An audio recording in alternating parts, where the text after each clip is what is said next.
Hey everyone, Brian here. Welcome to 2025.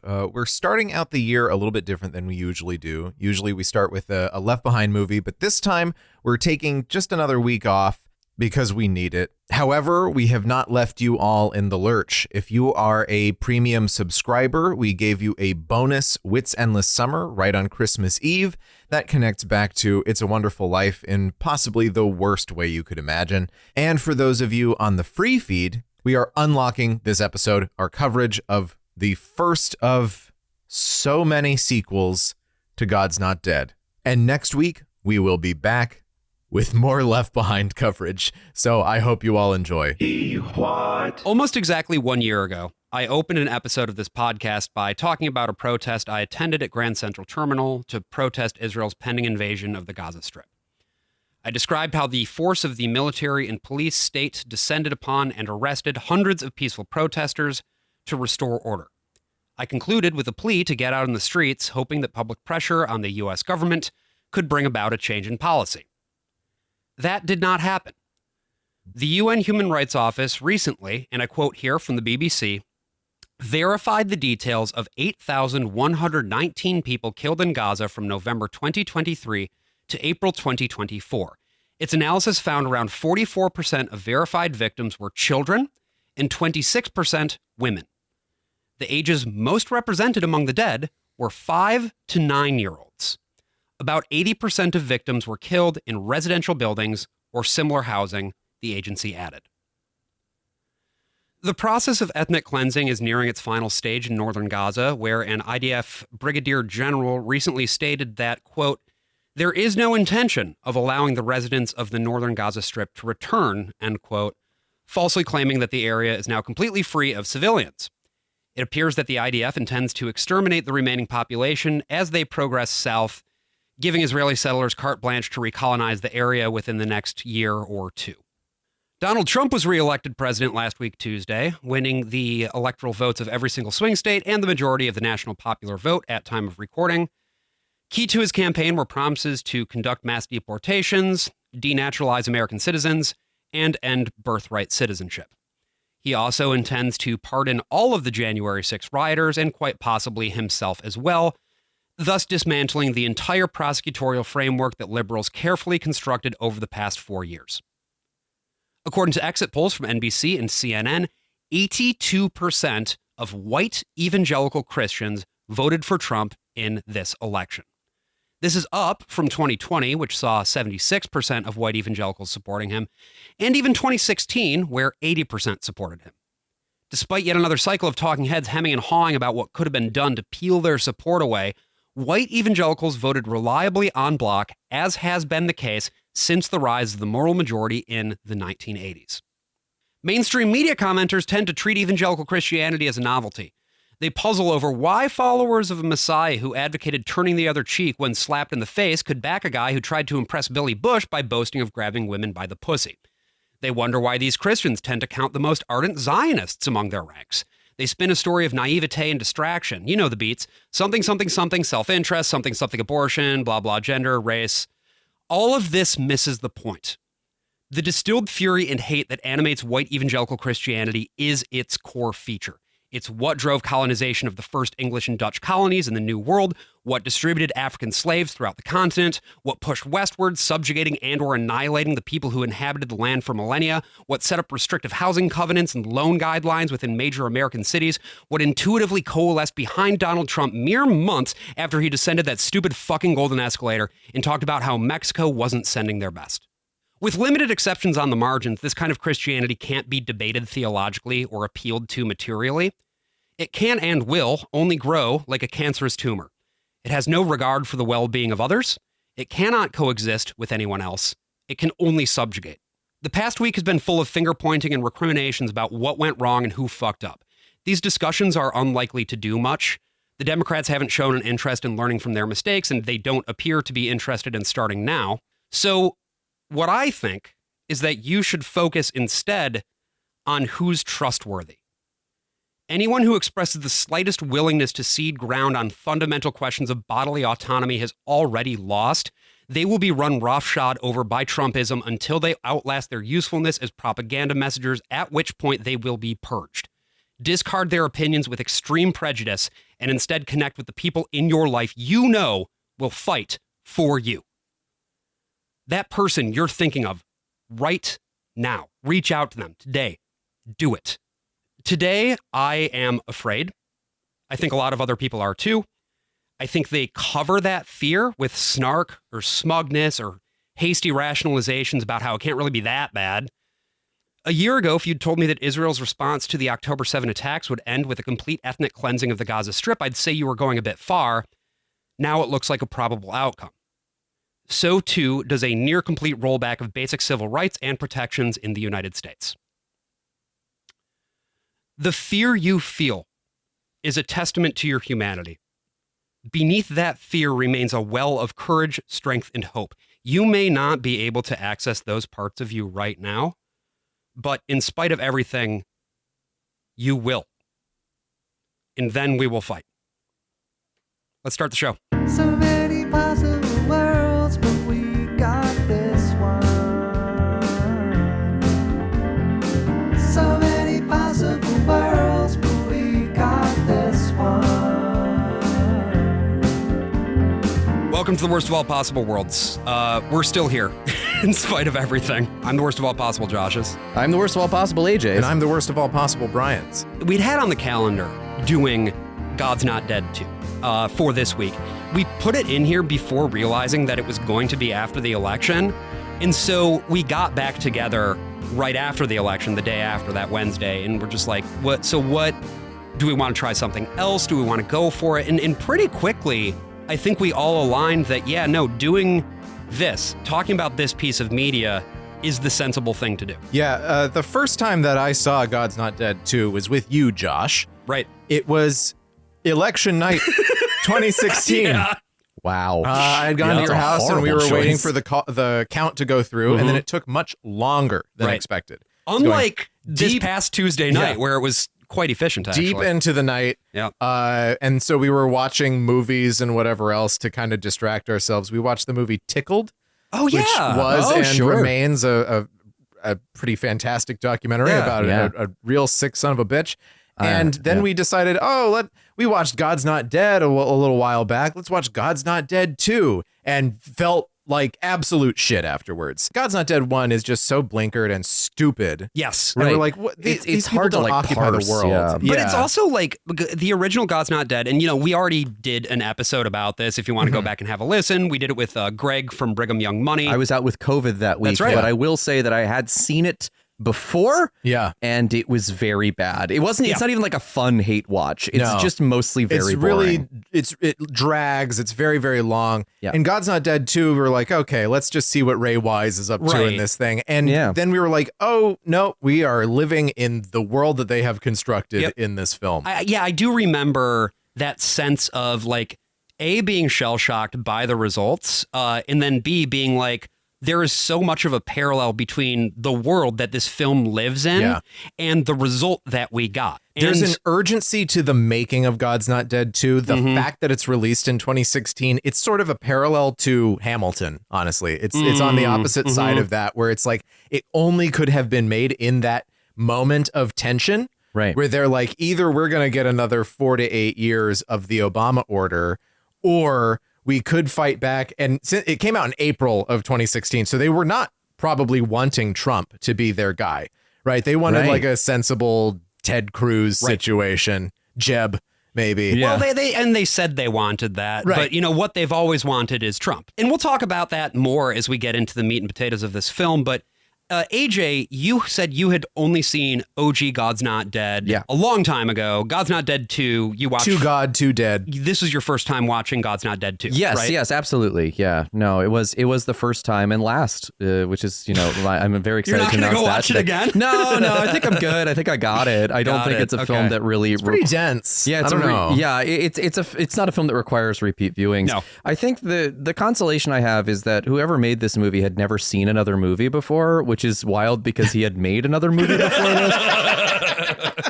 but like it is so What's that director's name incomprehensible again? bad. Oh, yeah, hold on. Let's pull this up, Yeah, shall we? what's this? Okay. Harold Cronk, Oh. which is not a real name. It's No. the first draft name of Stranger Than Fiction protagonist Harold Crick, I would imagine. The thing about Harold Cronk, he moved up the ladder. He used to just be a crewman, and he was just pulling levers, but he'd always pull the wrong lever. So they just had to get him away from the levers by any means possible. Yeah, he would stand in the video village, watching the dailies and be like, "Oh yeah, it's all coming together." They tried to get him on craft services because he made these great spinach puffs. That's funny. You're funny. God's Not Dead 1 was produced by a company called PureFlix. Yep. And we talked about Yeah. them in more depth in our God's Not Dead episode. They have their own channel now on Amazon. I learned. Yes, and also Yes, in their PureFlix own service. In Yeah. that service, PureFlix Entertainment is now co-owned by Sony and a company called Great American, which is a Christian media conglomerate. Well, and as we saw here, this movie is distributed by Universal Pictures. That's the DVD first is. thing you see. Yeah. The film version of God's Not The Dead theatrical. 2, the theatrical cut was self-distributed, and we'll get to that in just a moment. But Right. God's Not Dead 1 was a surprise hit.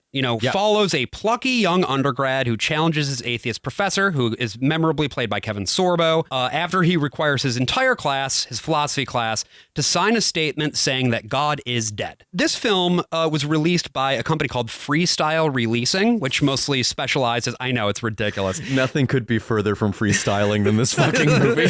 but nevertheless, it becomes a big hit. Grosses over $60 million in theaters against a $2 million And that's budget. just theaters, right? Like, this is not a movie that's really even designed for the theatrical market. No. So It's it makes a lot of money. yeah, and it's almost one of those things that, particularly for these films, it's actually almost a boon to get a lot of critics hating on you, Like a movie Pat because, Boone, even. oh boy, because then you can claim that you are being discriminated against, right? It's just like Right. it's because it's Christian entertainment that they don't like it. Here's They our don't get it. silent majority that loves the film, and the critics all hate it. They did the same thing for Fireproof, and they were like, Fireproof, the number one independent film of 2000 and whatever. Right. And so any and all things we say from here going forward are not going to convince you that there isn't some sort of plot against this movie. But you have to understand that this movie sucks. Yeah, It's a bad movie. It's bad. Yeah, it is. It is not just bad in a way that like, oh, the story doesn't hit the things it wants to do, or like it isn't quite like achieving its ambitions. It's that it doesn't understand like on a basic level what a film is, or even a story for or that what matter. a story is, or what a purpose of a camera is. Right. There are so many shots in this thing that are just out of focus in a way that is unforgivable. Oh, it's unbelievable. But what's kind of interesting, too, is that actually I would argue that God's Not Dead 2 is a technically inferior film to the original God's Not Dead in terms of... I disagree. I Okay. disagree. In cinematography, it's way better. Okay. Like, okay. if you Yeah, there's really, money like, in this one, If in you a way. look at them side by side and you're watching Okay. them, like, this thing actually has like an even color grade. Sometimes. There are a handful of good shots Right. of like a bridge somewhere at the very beginning.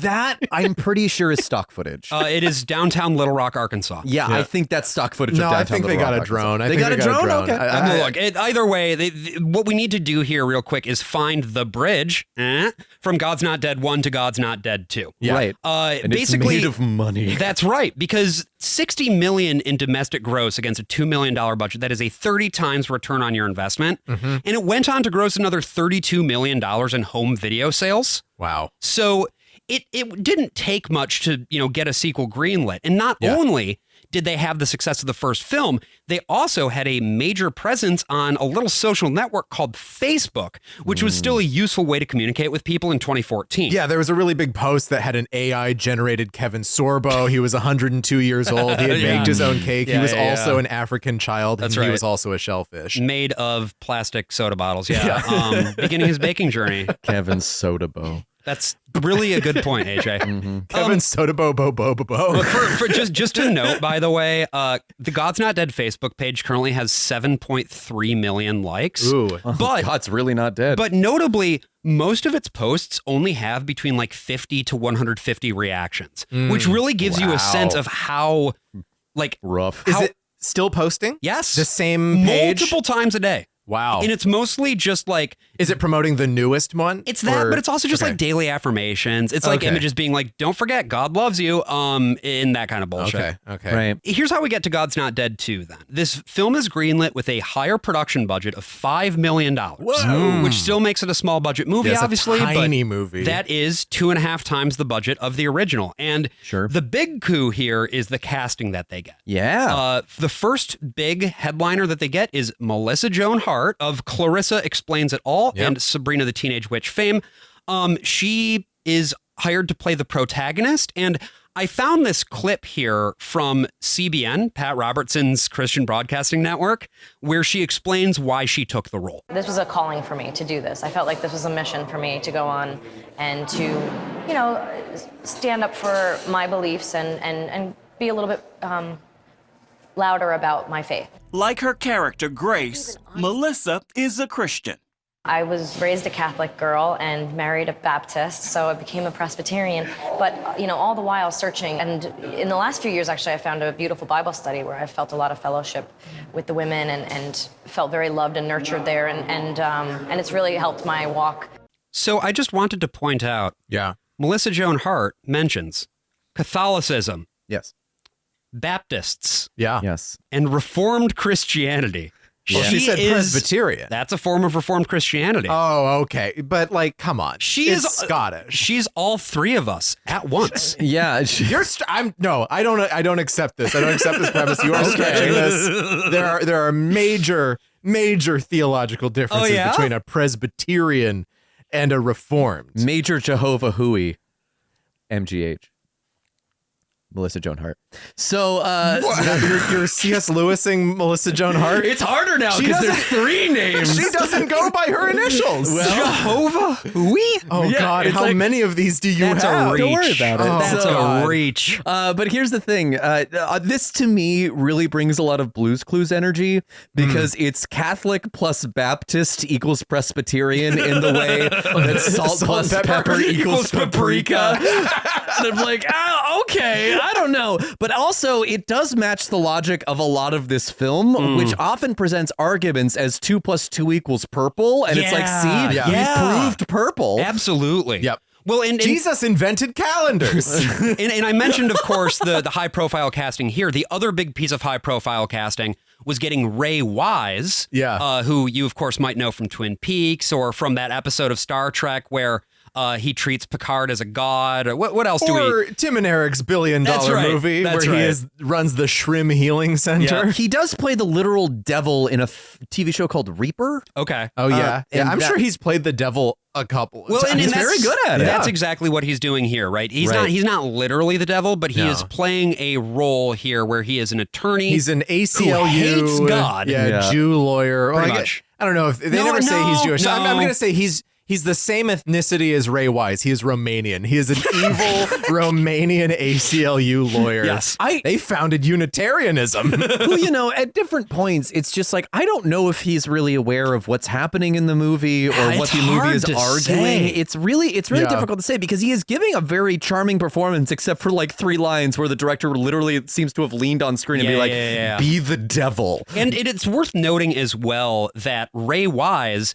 has now returned to the franchise. yeah, for the fifth movie. God's Not Dead, In God We Trust, the 5th installation. They've dropped the numbers. That's how That's high right. up we are now. It's like The Land Before Time. No, they kept the numbers. Land Before Time kept the fucking numbers. But yes, it was just released in September. So like he was in for 2, he went away for 3 and 4. Now he's fucking back, baby. They But basically get one of these movies out like every 2 years Yeah. ish. Right. But of course, the pandemic probably got in the way of things. So it was like 2014, 2016, 2018, 2021, and now 2024. They're taking 3 years now. It will be very interesting to get into the ones that were shot during a more like a Trump administration. You know, Yeah. once we get into God's Not Dead 3, just to see like what grievance they Yes. could have after winning everything they ever because wanted. the grievances pick up even more in the yeah. third one. because they just get pettier because they got the other ones, Yeah. like the major ones, so they have to really double and drill down there. And just to point up what the timing is of this movie, Yeah. the film God's Not Dead 2 wraps in July 2015,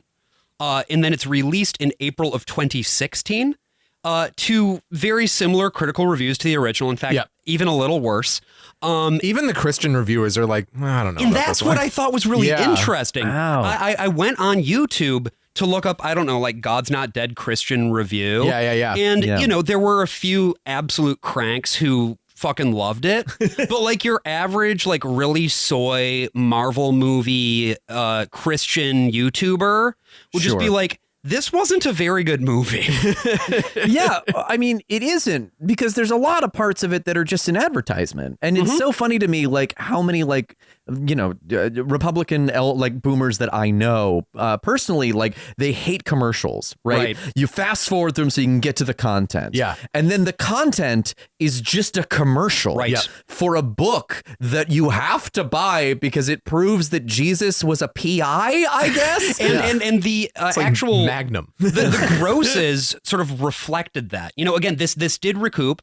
And then some. It grossed $20 million domestically, so got 4 times its budget back. But 4x is a much lower multiplier than 30x. Yeah. And then it was actually released to home video in July 2016 by Universal, as we had mentioned, grossing $8 million. The other noteworthy thing about that theatrical release, even though they made less, they probably got a bigger cut of the box office proceeds because they distributed it themselves this time around, which would then be their model going forward. Yeah. Right. God's Not Dead is the best that a movie like this has ever done. God's Not Dead 2 was financially already on the downswing. Yeah. And although the franchise has been able to continue to recoup its investment because it has a built-in audience, these are not popular movies. Yeah, no. Which is also to say that evangelicals are not a majority of society, even though they call themselves that. The silent one, in fact, and which like a fart, like a true fart. But it's also, it's so baffling to me, like the silent majority. It's like this is my invisible friend. Yeah. Do you know what I mean? Yeah. It's just like I don't think the friend is there. You that can't you see think him. is there. You can't hear him. He's there, sitting in though. a chair. I'm gonna yell at him about some stuff going on in politics, and then I'm gonna go on to make some actually pretty good movies. Juror number 2. I disagree. So pretty good. Lazy after director. This movie, like I said, released in July 2016 to home video. 4 months later, Donald J. Trump defeats Hillary Clinton to be elected 45th president of the United States as Brian and I watch this movie in my apartment. Yes. just such a wild choice for that particular election. It's too. not wild when you know who we are. No, I know. I know. It's like, yeah, we really weren't thinking about it. I think there was still in 2016, there was a little bit of disbelief. We were both kind of that last weekend beforehand, like, I don't know. Yeah. But we were still kind of holding out. Okay, well, maybe it won't be everything. And then it was everything. It's everything. Yeah. I had a similar thing. Like, you know, if people have been asking me, like, how have you been reacting to this one? And it's just like, well, in 2016, my entire worldview was shattered completely. Yeah. And this time it wasn't so much. It reaffirmed some really bad shit. Yeah, but you don't want to be proven right, but in a situation like this, but the thing was, I didn't also think that the election would go one way or the other. Like, I didn't think I was right. I wanted to, I had the feeling, but I didn't want it to be like, I'm no Nostradamus. I'm no Nate Silver getting it wrong all the time. You were just unsure. Yeah, I was just unsure. And so that it reaffirmed a lot of that stuff was really hard, but again, not as shattering. So in 2016, I was with you both where I was like, I was really thinking like Hillary's going to win, and then, you know, we'll go from there, because I was in my very comfortable sort of liberal bubble at that point. And then that was the night it burst entirely. But I'll always remember my buddy Sam, who's very good at like following county by county shit in the count or whatever. He just started pacing back and forth in the bar we were in, and I'm like, oh, we are fucked. Yeah, like we are absolutely fucked. So before we jump into the actual recap of the movie, which we'll do momentarily, AJ, you wanted to regale us with a small amount of Cronkology, right? Yes, some facts about Harold Cronk, in that I only really have the one fact, which is that he was a teacher. He was an art teacher for about 2 years. He used to be roommates with Major Glory and Val Hallen. He was infrackable. Oh, God. Jesus Christ. Jesus Cronk. Jesus Cronk. Oh, hi, Melissa Joan, hate you right now. So he was handpicked for this, I think, because he was a friend of a friend gig, and they threw him up, and he was just like, sure. And everybody really likes this guy. Like, he was voted like the best, most likely to Cronk seed. 3 Cronks in a row. But he was voted like he's the prom Cronk or the Cronk king. he's the Cronk king. Prom Cronk. Prompt king. Prom Cronk. He's the Cronk. He's the crow. He's the crawdad. Check this out. He's gonna play as Promptco. That's nothing. He's the best. He's We're the fucking Cronkest. this. I had the one, and now I'm double and triple dipping, and I can't do it. You got those crocodile tears. Oh God damn it! What do we need to know about Harold Cronk? Well, all you AJ? need to know is that he was very popular. He was voted Yes. the best teacher in his school 2 years in a row, which means that he is in fact the second worst thing to ever come out of art school. Yeah. Okay, good to know. Well, let's talk then He about. also went with his friend Kumar to White Castle. Come on, dude. That's not a Cronk joke. That's a Harold. That's a Harold joke. Wow, are we UCB right now? Because that was a pretty good Harold. I tell you what, though, you don't want to hear his angels singing. Once his Oh. angels start singing, it's over for you, Yeah, hoes. Cronk the Herald Angels. Cronk is born in Bethlehem. God's not dead too. Yeah. He's surely alive. He's surely alive. We tried to kill him in the first one, And but we lo failed. and behold, Yeah. he comes back in the sequel. We killed Kevin Sorbo successfully in the first one, sure but did. God made it out okay. Correct me if I'm wrong. Did he Yeah. get Meet Joe Blacked at the beginning of that? Was he hit by a car and then hit a different car and then died? Is No, that it's just how the he died in the one first car. one? Yeah. Okay, I didn't. Just the one okay. car, and then Willie Robertson is like, "No, don't die. I gotta kiss you. Right, and I then gotta get you in the Duck Dynasty." right, and then he gets like the buzzer beater conversion, Yeah. and he passes on. Okay, so he's in heaven right now. He's in heaven. He's in heaven. in Kevin the Sorbo's in universe heaven. of it. He's sitting down watching this trial and dozing off like the rest of us. Kevin. So Harold Cronk's magnum opus, That's his God's name. Not Dead 2, Yeah. begins with these establishing shots of pure Americana. Yeah. Right? Where we're here in... Got a river and a bridge. Pure Arkansas. That's right. And the music is fucking abominable. From the lips of those you saved, Oh. a redemption song will rise. Yeah. With the sound so full it cracks the sky. Whoa, we sing hallelujah. Whoa, Waving through a window. hear the sound of the saints as we march on to Zion, singing hallelujah. So, Wait, Saints? yeah, the Saints are marching.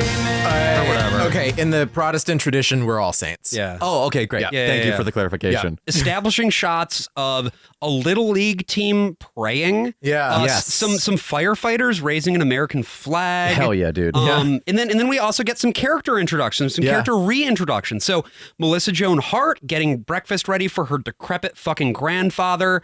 We've got the return of Martin, Chinese Martin from Chinese the first Martin. film. Yeah, right. We've got Pastor Dave, Yep. who is David A.R. White. He's sort of the pastor character who keeps it all together. Jesus, man. Jesus, man. We meet his life partner, Pastor Jude. That's right. As well. Yes.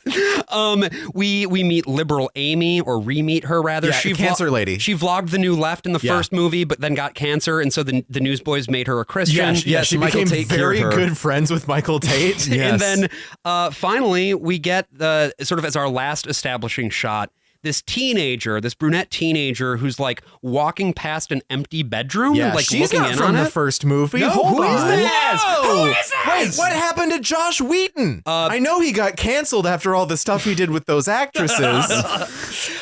Josh Wheaton, by the way, the protagonist of the first God's Not Dead, will not be showing up in this film, No. although Yeah. he does show up in 3. What? So something to look forward to. So yeah, we He got see the Firefly. sign for Hadley University Right. as just like a little. That's a thing that existed in the first movie. Has Right. nothing to do with anything else. Go Right. fuck yourself. Well, it's amazing too to watch this and be like, oh my God, there is a formula. They think that following this formula will make them a good movie, and it's just not, because what they're trying to do seems to be like a Love Actually. Right. Yes. They want to bring all these subplots, like have them all these disparate plots, like revolving around the theme, I guess, of prayer in schools, but really they just end up being entirely disparate subplots. Yeah, it's actually a little bit more controlled. Like it's not 1,000 subplots all meeting up. Instead, Right. they're like, oh no, we're just going to keep developing these characters so that you'll see what they do in the next film. Exactly. This Right. is establishing lore and canon that will carry through to the future films in Yeah. this increasingly serialized universe. If you watch this movie by itself, it's just like,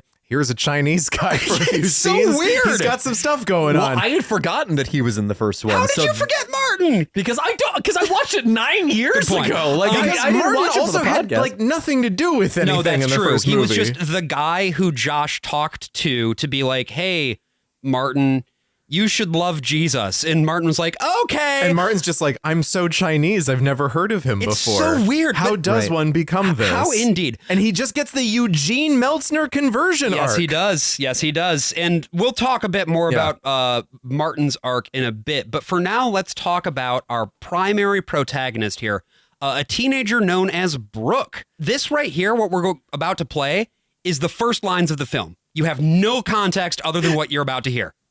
Brooke, we're all upset, but we need to move on. Honey, you're a junior now. It's your make or break year, so there's no room for self-pity. Can you give Marlene and I a ride to school today? I'm sorry, honey. I don't have time. I have an 8:30 with Mark Shelley at White and Wolf. What? Richard, you didn't say anything. How did you get the meeting? Well, it's just a meeting, so don't get too excited. But Just a meeting, AJ. Don't get it too could excited. be- I know. Who's going to the meeting with you? Hey, I got the meeting. I know. I just think maybe you should. So then It's still going. we follow Brooke as she walks out the door. Yeah. As the parents continue to improvise lines of, I know about the meeting. I have a I meeting. don't know about that. I'd say they're pretty over it. As long as Yeah. they can talk us tonight. I'll let her Okay. know you're coming. Cool. It's not like they'll miss me. Mom rolls And up. then her mom drives up. I'm Yeah. serious, honey. You need to get focused. Or you could say goodbye, Stanford. Hello, Somewhere State. Got it. And then she drives away. Like that's just the whole conversation with her mom is her mom pulling the car up and being like, go to Stanford and driving off. Okay, so here's the thing about Yes. the parents in this movie. Yes. They're Roald Dahl parents. Yes. They're just like oh yeah. diabolically evil to the point of just unbelievability. And for a thing that really wants you to pay attention to the real world facts of all these court cases. Right. He's that doing are finger being- quotes, folks. Yeah, that are being, shoved in the faces of good evangelical Christians everywhere that are apparently accurate. To have parents this cartoonish Yeah. actually doesn't help even their propaganda. Well, it No. doesn't ground the character of Brooke. You have no frame of reference for what her world looks like. It's just that her parents are the worst fucking people in the world. Yeah, she had a brother die, but they want that to be a surprise. Yeah, kind which is of. really weird, but because then it's supposed to be like, wait, we need to get over it. Get over what? I completely missed this dialogue the first time I was Yeah, watching at it, 'cause first I thought it was just, her parents are gonna get divorced Or Like they're something. bickering and Right, they're not right, really. right. Yeah. yeah, and you know what? Sometimes meetings just happen.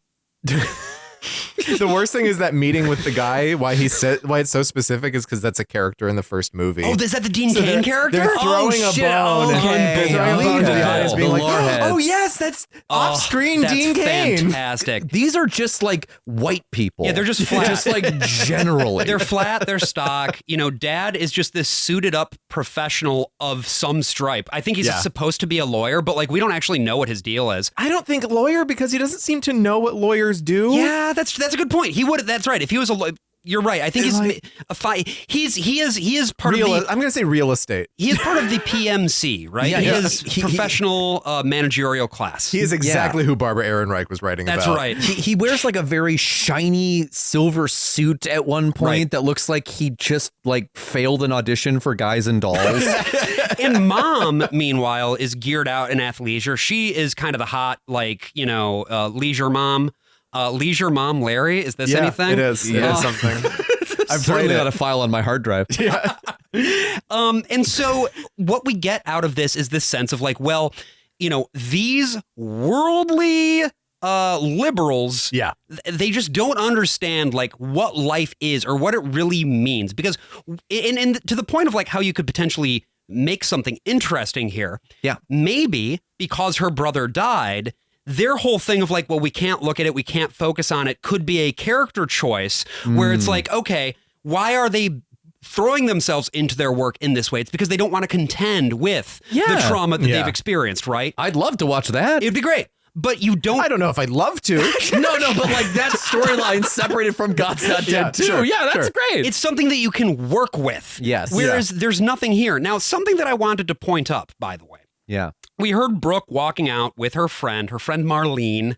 Who says tacos and like a weird, she says tacos. Right. So the girl who plays never had a taco in their Marlene here, this is something that's interesting to me. I was able to find a clip of her in a very, very different context. Yeah. Okay. Of this actress. Now, she's not acting here. She's preaching. Oh. How many of you are fans of Wi-Fi? Got any Wi-Fi fans in the house?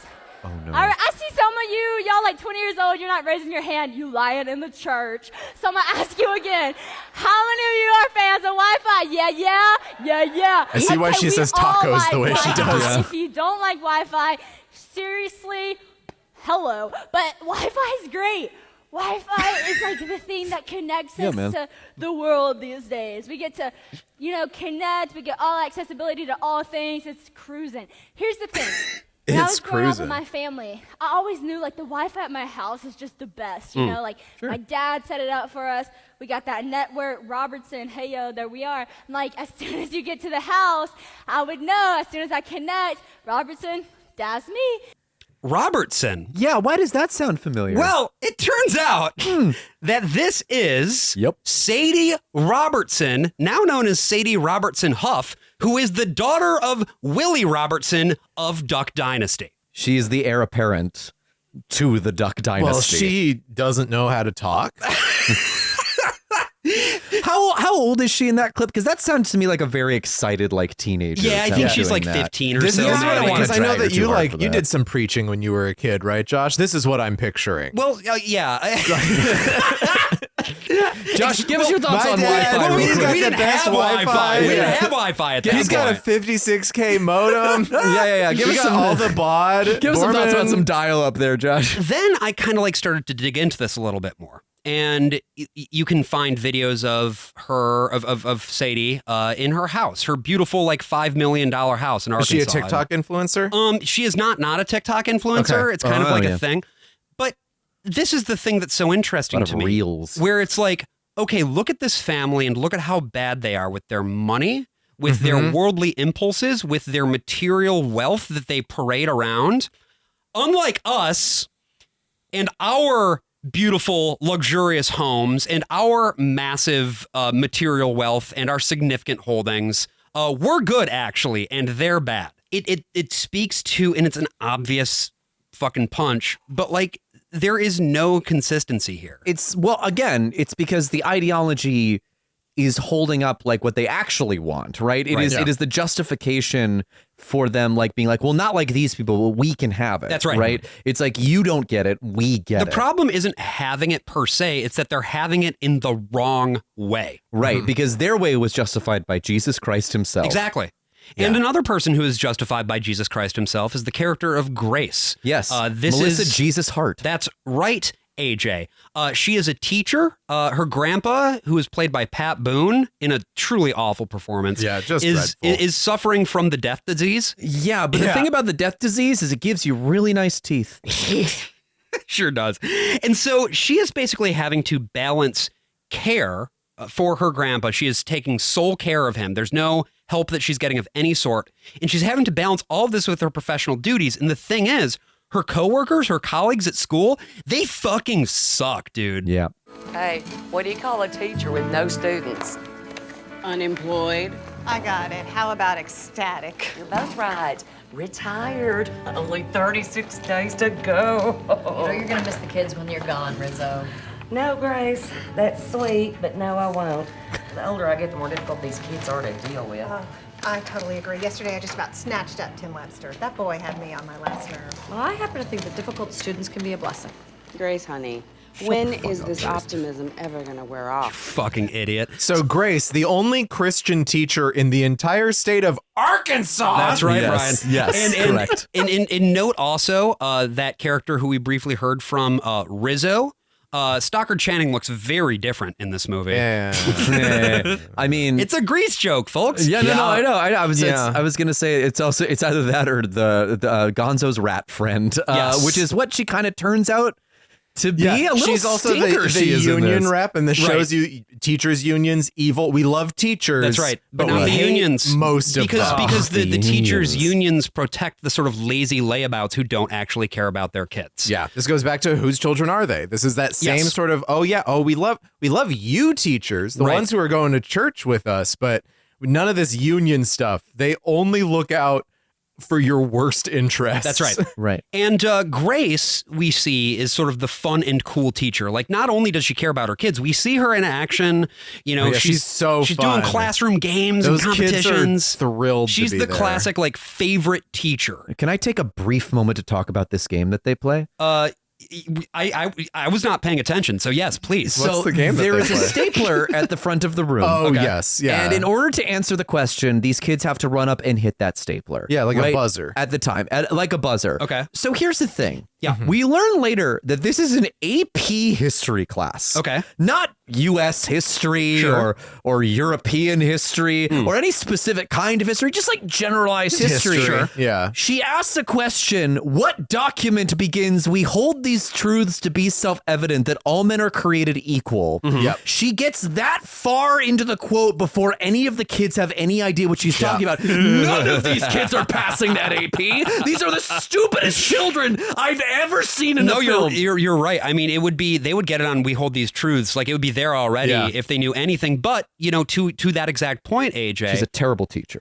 This is making something accessible to an audience of ignoramuses. And I'm sorry to be mean. Everybody in this movie is stupid because they think the same way that the audience And thinks. the audience might Right. not actually be as stupid as they think they are. Because again, this is But- actually not popular amongst even Christian fans, but right? they think that they are not going to be able to keep up, and so it's written in this really condescending way. Yeah, I can't imagine if like 3 weeks before my AP exam that my teacher was making me run to the front of the room to hit a stapler. I'd be like, I think I'm gonna fail. There's nothing wrong with hitting a stapler necessarily. It's what happens when the stapler hits you. I don't know. Did you get hit with a stapler, Josh? Yeah, Amy Klobuchar was my high school history teacher. Manhandled Josh happened. That's just gibberish. Go ahead. That's you trying to do Melissa Joan Hart? Yes. Manhandled Josh happened. Okay. Yeah. So the thing then about Grace is that not only is she good at her job, she's also emotionally intuitive. Because she notices that Brooke, the girl from the beginning of the movie, whose brother's bedroom is empty, she notices that she's been acting a bit sullen. And later on, Brooke goes and finds Grace at a coffee shop. This is outside of school grounds, outside of school time. And we basically get the background for why she's been feeling as bad as she has. I lied. Incidental music is just fucking awful. Trust me, they're over it. And they expect me to be over it too. It's like, to them, he never even existed. The only thing that I know for sure is that I'm never going to see my brother again. Everybody's asked if there's anything that they can do, but the truth is no one can do anything because the only thing that I really want is 5 more minutes to tell my brother how I really felt about him. Did your brother believe there was something more? I don't know. Do you? Brooke, every person reaches a point in their life when they ask themselves this question. There's nothing wrong with you asking it too. You never let anything get to you. How do you do that? Jesus. Okay, I have to stress that immediately after she says Jesus, it cuts back to Brooke, and we just kind of sit in silence for like 3 or 4 seconds as she's like solemnly nods. The pacing. What is the rest of that fucking conversation? The pacing is so fucking languid. Yeah, you can hear all these pauses because they think they have some real acting on their hands in this Ooh, movie. yeah, some juicy rolls. But it's so empty, and it's like she goes back home and she finds that her brother has a secret Bible that he wrote all of his favorite verses in. Right. Yeah, and you know what book is famously verseless is the Bible. Can you imagine reading a book and then putting a quote from the book and writing it at the front of the book? Just go to the page in the book. That's what highlighters are for. That's Jesus. true. Post-it flags. I'll also say here, one weird writing trick. If you don't know how to write a character, just define them by their trauma. And never specify anything specific about that trauma. We don't ever even learn her brother's name. No, it's just enough the that dead she brother. lost. It's enough that she lost a brother. They're like, oh, the audience will fill it in.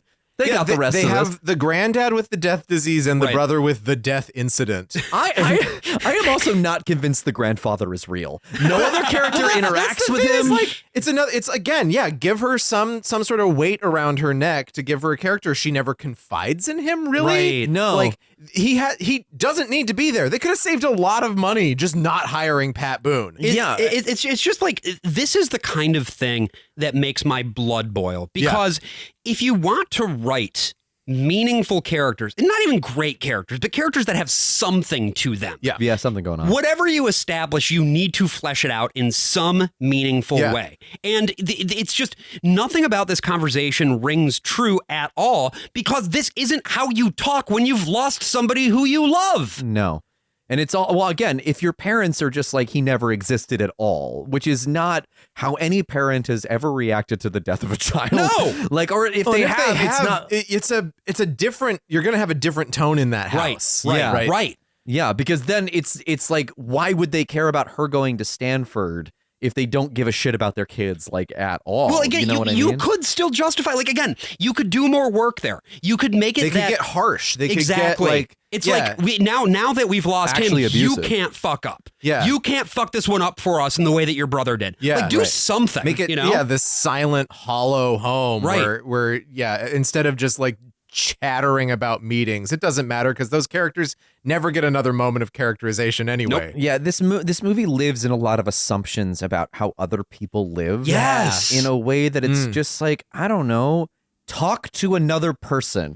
Talk to another living human being. Even evangelicals are not like this. If an evangelical teacher is talking to her student who lost a sibling, she would have something else to say besides just, Jesus. Well, have you tried the Bible? Yeah, I don't know. Because people are more empathetic than that in person, you know? I don't know if this comes from a place of, like, complete ignorance about how people behave, and how much of it comes from not having your head around the mechanics of writing. I think it's probably both, but it's hard to say which one it is more. Yeah, in the sense that you always have to model proper behavior. Right. In addition to all of that. Right. Yeah. Yeah, but it also it relies on the assumption in the way that Odyssey does a lot of the time that the story is enough. That just by saying the word Jesus, it's just this.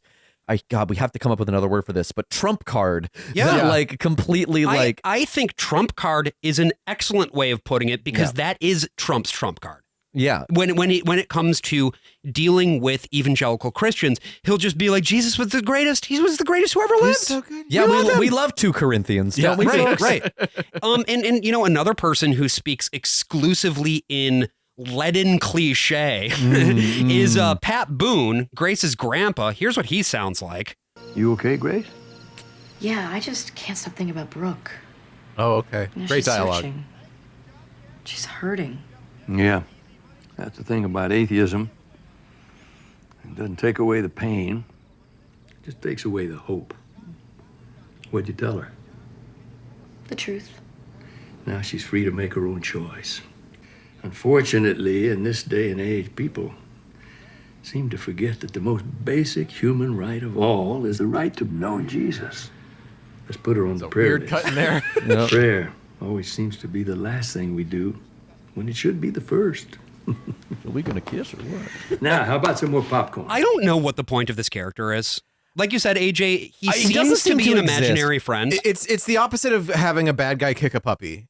Yeah, I Like, mean, oh, she's so good. And you have to remember how old the audience for this movie is. Right. they need someone on So they screen need to an old identify with. person. They They're like, remember oh, Pat look at Boone, her. yeah. She's so nice. She doesn't leave us alone. She doesn't stop calling us. Yeah, Right. even when we say slurs, she'll come back. That's a really good point, actually, Brian. Also, yeah. I think that's what it is. But it's also just such an easy shorthand. And you see in a lot of these Christian movies that just before God's Not Dead, there's always like a sick elder. In some ways, because I think you can get a bigger name actor who's going to be willing to slum it, like Ed Asner in the Right. Genesis Code. Right. Oh, But I'm sorry. The what? The Genesis Code. It was shot at Calvin College. That was from the Calvin, yeah. Shit. It's about how evolution proves that the Bible is real. Ed, no. Yeah, she's so good, and she never forgets to do things for me. She never forgets to call, unlike my bitch daughter. You know, like that's kind of what this is, isn't it? And whoever was the makeup person on this, I think Pat Boone pissed off because that's the only way I can explain how they let him on camera. I mean, looking I think like this. Melissa Joan Hart must have pissed her off too. Oh my God, God. she looks awful in this movie. She looks like in the court scenes. She looks like she's wearing clown makeup. What they did with the rouge, when Homer invented the makeup gun. Yeah, basically. And Pat Boone, I will say, there are portions of this where me and my roommate watching, we're going, is he in blackface? Because it is so egregiously bad. Well, it's like Trumpian with the bronzer, right? Yeah, but my question is, like, do you think that he refused to wear makeup because it was too queer? I Like don't that fucking is the know. vibe I don't know I enough got. about Pat Boone personally. All I know is that I hate this fucking performance, and it does basically nothing. Now we have sort of our main motivation for both Brooke, the student who does not yet love the Lord but will, and Clarissa explains it all. Who explains it all? She explains it all. She explains our Lord and Savior Jesus Christ, Her as name well is as fucking Grace. American I cannot history. believe her name is fucking Grace. So, like you said, Brian, Brooke is just hanging out at her house again. Her parents have decided to donate all of her dead brother's shit to the Salvation Army. Yeah, One which of is the a very unchristian thing to do. Well, they're not Christians. Wait, how can you tell it was the Salvation Army? Was it the 9 people wearing bright red Salvation Army uniforms? That and the gigantic Salvation Army truck, yeah. God, but it looked so clean and majestic, and that woman was so nice when she gave back that Bible. The lady brings her that Bible. She's like, this was among your brother's things. I thought you'd like to keep it. And so we don't have no need for Bibles in the Salvation Army. And so Brooke cracks the book open, cracks the Bible open, and starts to read. Now she is beginning her faith journey. Yeah, she starts at like Genesis 1 and she's like, I'm a Christian now. This is just like, this happened in fucking, Left Behind, right? Rayford Steele cracks open the Bible. It's that. This is a classic standby in these kinds of Christian movies. Faruhazel begat Farujazel, and it's like, oh shit, this is the truth. This shit just got real. Begat who? But again, it's like, this is the thing, like the words are enough. The words are enough to convert you to this religion. When it's just nonsense. Yeah, there are no creeds. How do you do this? Don't disrespect Zerubbabel like this, Brian. Don't do it. So back at school, Build up the Shuhite deserves more than your petty insults. So back at school, Grace is teaching her class about civil rights. Ooh. The nature of civil rights, the nature of nonviolent resistance. Can't see how this goes awry. This prompts a question from Brooke. But what makes nonviolence so radical is its unwavering commitment to a nonviolent approach, not just initially, but in the face of escalating persecution by the opposing force. You could write that way better. Yes. One passenger call. Isn't that sort of like what Jesus meant when he said that we should love our enemies? Yes. The writer of the Gospel of Matthew records Jesus as saying, Why wouldn't she just say "You Matthew? have heard it said, love your neighbor and hate your enemy. But I tell you, love your enemies and pray for those who persecute you, that you will be children of your Father in heaven," which indicates a commitment to nonviolence. Dr. King confirmed the link, describing his inspiration from Scripture, saying, Christ furnished the spirit and motivation, while Gandhi furnished the method. Except that didn't work. Jesus got himself killed and everybody knows that. So did Dr. King. So I guess it just depends on how you measure success. Both men created movements that survive to this day, even though both paid the ultimate price for their commitment to their ideals. I still wouldn't do it. Well, not very many people have that kind of courage. But I, for one, am grateful for those that do. You know, those who stand up for what they believe. So we can already tell where this is going. I can't. Come on.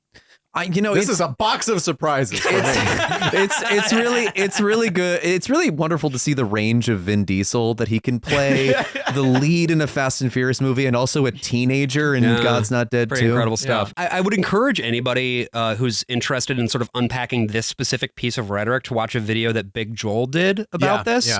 He sort of talks in that video about how like this speech is so clearly inoffensive. This is not somebody who's trying to convert people to Christianity. No. At least in this moment. Yeah. However, it is written in such a way, and part of it is like the music that underscores it, where the audience is sort of expected to do a double think thing, where they're supposed to be like, well, on the one hand, she's not trying to convert these kids, but on the other hand, if she was, that would be fucking awesome, and I would support it all the way. Yeah, also because the kids' reaction to it is all of them like lean in and they look incredibly Except for that interested. one kid who's like, yeah, but then Jesus died. Yeah, we all know that. Well, Vin, of course, in his star turn. But it's also that like the idea that it's just, again, the words are enough, but it's like these kids long for Christianity. They long for Daddy And also, God. like, that's not. Again, not how someone would say that, even a devout evangelical Christian. The weird like citation of chapter and verse, and then like off of the dome being able to like furnish the Martin Luther King quote instead of talking like normal. No, it feels this feels written, which I mean it is, but like it also means like thinking about it as what it would be like if this were coming from an actual teacher. This would be a pre-incorporated part of the lesson plan. Right. But that's also kind of the point, because they are trying to, throughout this movie, provide examples to the viewer of how they could potentially incorporate something into their own world. Like if you're a teacher and you end up, talking about civil disobedience and Martin Luther King Jr., this is a way that you could potentially bring this in to your teaching in a way that would not upset the authorities. You know on some level that in the real world this wouldn't upset the authorities, but then you're also expected to go along with the idea that it would. It's very strange. I'm really surprised that there isn't a plot line with whoever snitched.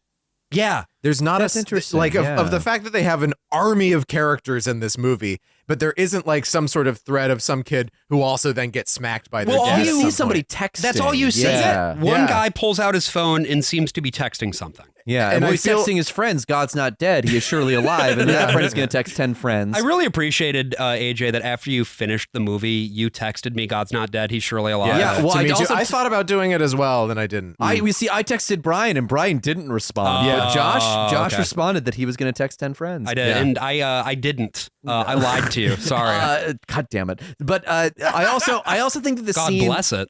Not to harp on this scene forever, but it is written with kind of a Twitter brain. Because Brian, you were like, why did they say the writer of Matthew and not just Matthew? And the reason is they probably would have gotten a letter from like their supposed like liberal like establishment or like, well, Matthew really didn't write it. But that's the thing is like, we'll talk about this when we get to it. Later on, they attest that the writers of the Gospels are exactly who's at the top of the list there. Like they don't believe that someone besides Matthew wrote the Gospel of Matthew. Right. It's very strange to have her say the writer of the Gospel of Matthew. It does kind of feel like there's two hands writing this script at any given time, and neither of them are talking to each other. And also, why would you say the writer of the Gospel of Matthew instead of just saying Jesus said? Right? Or it says, or the Bible says. Well, because they want to beat you at your own intellectual game. They want to pick it apart a little bit because they want her to be too specific so that it comes up in the court case later. But like this whole thing is just like, yeah, Jesus said that. Martin Luther King was a Christian. There you go. Yeah, it very simple. There's no reason for any of this. Like this movie is constantly in search of a reason to exist. Right. They should have based this off of one of the real cases that they cite in the closing credits to these movies. Right. But instead they try to invent their own, and you can just see how it's all just the persecution complex. Right. If you want to pick apart an actual case, there probably isn't a good enough one for the movie. Because the real cases are, by and large, people who are trying to, in good faith, delineate the boundaries between church and state, Yeah, and right. sometimes being a little bit overzealous in their attempt to do that. Yeah, there's a great part where she walks into the principal's office after she gets narked on, Yeah. and the principal's on the phone with the coach, and she's like, "No, coach, no prayers. Stop, no prayers. Not a single one. You can't do it." Put a pin in that one, because we're going to be talking about that at some point in the future as well. Yeah, I hope you love the godless hellhole that is Bremerton, Washington. But also, that was I was sort of taken aback. That was a very recent pull when they wrote that script, because that case had only been initially decided like a month or two earlier. Yeah. Fresh off the presses. I was taken aback. But yes, the principal, the horrible principal, this is Robin Givens, a.k.a. Josie's mom on Riverdale. She basically pulls Grace aside to be like, hey, did you mention Jesus in a class? Because that's going to be a problem for us. And Grace is brought in to discuss the matter with the school's attorneys. I understand a student in your second period history class asked a question about parallels between the teachings of Gandhi and remarks allegedly made by Jesus. What? Yes, that's correct. And your answer incorporated specific, detailed reference to those teachings that included Scripture itself, the words of Jesus. Yes. What were you thinking, Grace? Do you believe your response was in line with That was in all the trailers. Yes. As well as in compliance with state and federal guidelines? Yes, sir. Well, Ms. Wesley, unfortunately for you, I'm fairly certain the school board will disagree. I got to say, it's very funny just sitting over here watching both of you deflate as we play these clips. Well, it's so much worse. It's so much worse in audio It form really is. because Yeah. it's just empty space. It's unbelievable. Yeah, you sit in that those just gaps. But then when you're watching it, you get to look at all the extras who There's are so many of them. God, they're acting their asses off too. They are so in it and so invested. They're doing it for my sure. My favorite extra of all time is in The Dark Knight. There's a moment where Harvey Dent is giving like a press conference, and then one guy at the back yells, "No more dead cops!" And then there's a person like 3 rows back who the camera lingers on, who just like nods the hardest you've ever seen a human being nod. And imagine an entire movie of just that guy. Yeah. They're all so emphatically listening to or agreeing with this is the or most sometimes important disagreeing with what is going on. There is nothing about it was so that scene is so carefully worded in terms of what she says allegedly that there is no possible way that any right-minded person would be able to take offense in it. It just wouldn't happen. So what is this scene doing? Well, it's showing you the union is out there to get you. And that's a piece of it. What are you doing, Grace? Right. Is that union rep. Right. And they're saying, they're not going to look out for Christian teachers. They hate you. Yep. Yeah, it also plants the seed of something that will insanely pay off later, which is that people don't believe Jesus existed at all. Right. Yeah. Which is a thing that I think most people believe. Like, they believe he existed. This is not a big point of contention. I think there's a standard sort of folk atheist belief. If you're just some guy who doesn't believe in God, you'd be like, yeah, fucking Jesus. It's all a fairy tale, whatever. Right. But like, it's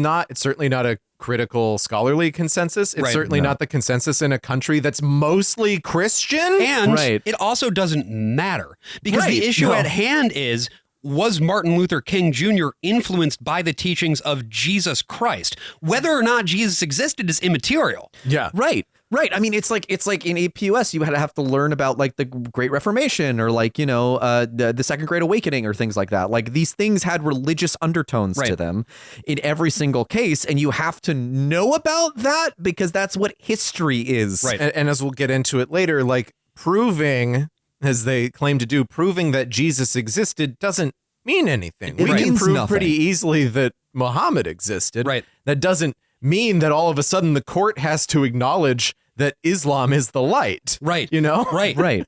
Every Supreme Court justice will recite the Shahada overnight.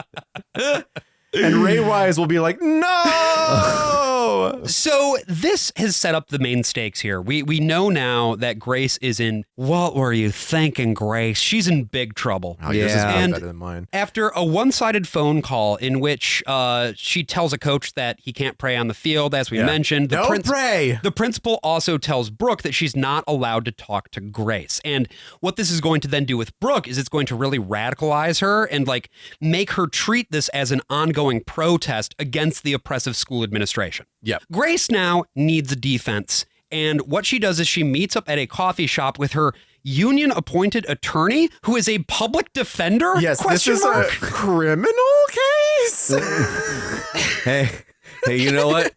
He's hunky, so who cares? This is a union. Yeah. They have to get a free lawyer from the city who doesn't do employment or litigation of any kind? Hey, let's be very clear here. Education law, very small field, which is insane. Education law is huge. That is a huge part of the lawyer population in this country. Here's the other thing, though, is that like he's simultaneously a public defender, but we also will come to learn is like at the bottom of the totem pole at his firm. Yeah, he was given this as like scraps. The public defender firm? Like, what is going on? Well, it's okay. So not only do these people not have any idea what a movie is, what a story is, they also have no idea what a lawyer is what trials mean. None. And not even in the sense that they watched a few episodes of Law and Order even to like get a sense of it. I think they straight up went to the courthouse and sat through a few cases and they were like, I got it. I know what this is. And even then they get so much fucking shit wrong, and we'll get to that. Yeah. And this hunky lawyer is played by Jesse Metcalf, who was John Tucker in John Tucker Must Die. That's right. Wow. A movie none of us watched, but it's a memorable title. Metcalf, I barely even knew her, Calf. He didn't want to take the case, but like I said, he got the assignment, and even though he's not a Christian, he's so dedicated to like winning and getting like fighting for the little guy that he's like, I'm gonna do this no matter what. Like, I'm gonna help you. Even though win. I'm absolutely not the right lawyer for this job, I will not go anywhere. Maybe my mind just glazed over, but is he a Christian? No, he's not a Christian. He's not a Christian. So I have to wonder if they watched The People versus Larry Flint and they were like, yes, the Edward Norton character. We gotta do that for this guy. Yeah, it could be. I mean, big Milos Forman fans over in Pure Flix. We are pretty quickly all it takes is one shown what his deal is as a lawyer, because when Grace sits across the table from the entire school board, now he's advocating for her. He's jumping in, he's talking, he's preventing her from saying shit that she shouldn't say, and this is what comes about as a result of all that. I may have a solution. There might be a way around all of this unpleasantness that would satisfy all parties. A disciplinary notice in Ms. Wesley's file stating the school board's objections to her behavior. A response from Ms. Wesley confessing the inappropriateness of and apologizing for her actions, along with a pledge not to engage in similar discussion of Jesus in the future. Why? I'm confident that we can move forward on that basis. Just for the love of God, go faster. Grace. Oh, she's not going to take it. I can't. I'd like to request a brief recess to have a word with my client. Excuse me. I think some of the background chatter said, that's not what I was expecting to happen. Don't, that later. These That in extras. ADR. Don't. So good. Good idea. Good idea. Like, so much of this movie's dialogue can be replaced with Spanish Flea, and it's the same. And Is it like Charlie Brown style though, where it's like a muted trombone? I mean, that's the thing, right? Is that there's nothing to this dialogue to cling on to, so it's just kind of like Spanish Flea. A movie star. He thought he'd be like. They really thought like this is just. This should be a big emotional beat. Admit you did wrong or not, and she just decides they don't even need this here, because what they really have now is this weird scheme from the Romanian American lawyers over at the ACLU to do What exactly? I don't know, Where they're going man. after, they're not going after the school. Right. They're going after Grace, Right. and that way the school can absolve itself of any decisions by saying, well, that's the lore. Right. So this is the strange thing. So just like pointing to where we're going to get to. Yeah. Grace has the opportunity here to deny her faith. This is a classic thing in these evangelical movies where it's like, you know, or a chapter out of Jesus Freaks. That's right. Or she said yes. You know, she will not be martyred for her faith. But she it's not even or she telling- she might be martyred for her It's faith. not telling her to deny her faith. It's just being like, Well, she has I'm to not gonna- apologize. I'm not going to talk like this If later. she apologizes for talking about Jesus, that is a form of denying her faith. Because she refuses to deny it, she has now effectively martyred herself, or maybe martyring herself, which for these evangelicals is like the highest. Like that's the number one thing you can possibly do. Yeah, and you know what? It hits me with the emotional resonance of Bartleby the fucking Scrivener, because all she is just like, I'd prefer not to. No, exactly. Yeah. In terms of like the other little plots, I do want to outline like, oh yeah, have we been skipping over this? Yes. The African pastor is back. Yeah. Cancer lady's cancer is gone. That's right, She hangs. yes. She talks to Michael Tate on the phone. That's right. They're on their tour bus, and they're like, "Amy, your cancer, it's gone. Let's hooray." Chinese Martin meets Pastor Dave and has 150 questions he wants to ask right. about faith. Yeah. Every one of these side characters has aged so much in only 2 years. I thought some of them were recast. It's pretty startling. And Wow. so finally, enter Ray Wise. We've been talking about him. Rather than the school's attorneys being involved with this at all, what's happening is that Brooke, the girl from the beginning, her parents are getting pitched by Ray Wise on behalf of the ACLU to hear her case in front of the court. The last thing we need is a bunch of religious fanatics protesting outside of our house. We'll work to keep it out of the media for now. But next year, when you're applying to all the colleges, you'll be able to tell the story of how Brooke was part of a landmark constitutional case concerning the separation of church and state.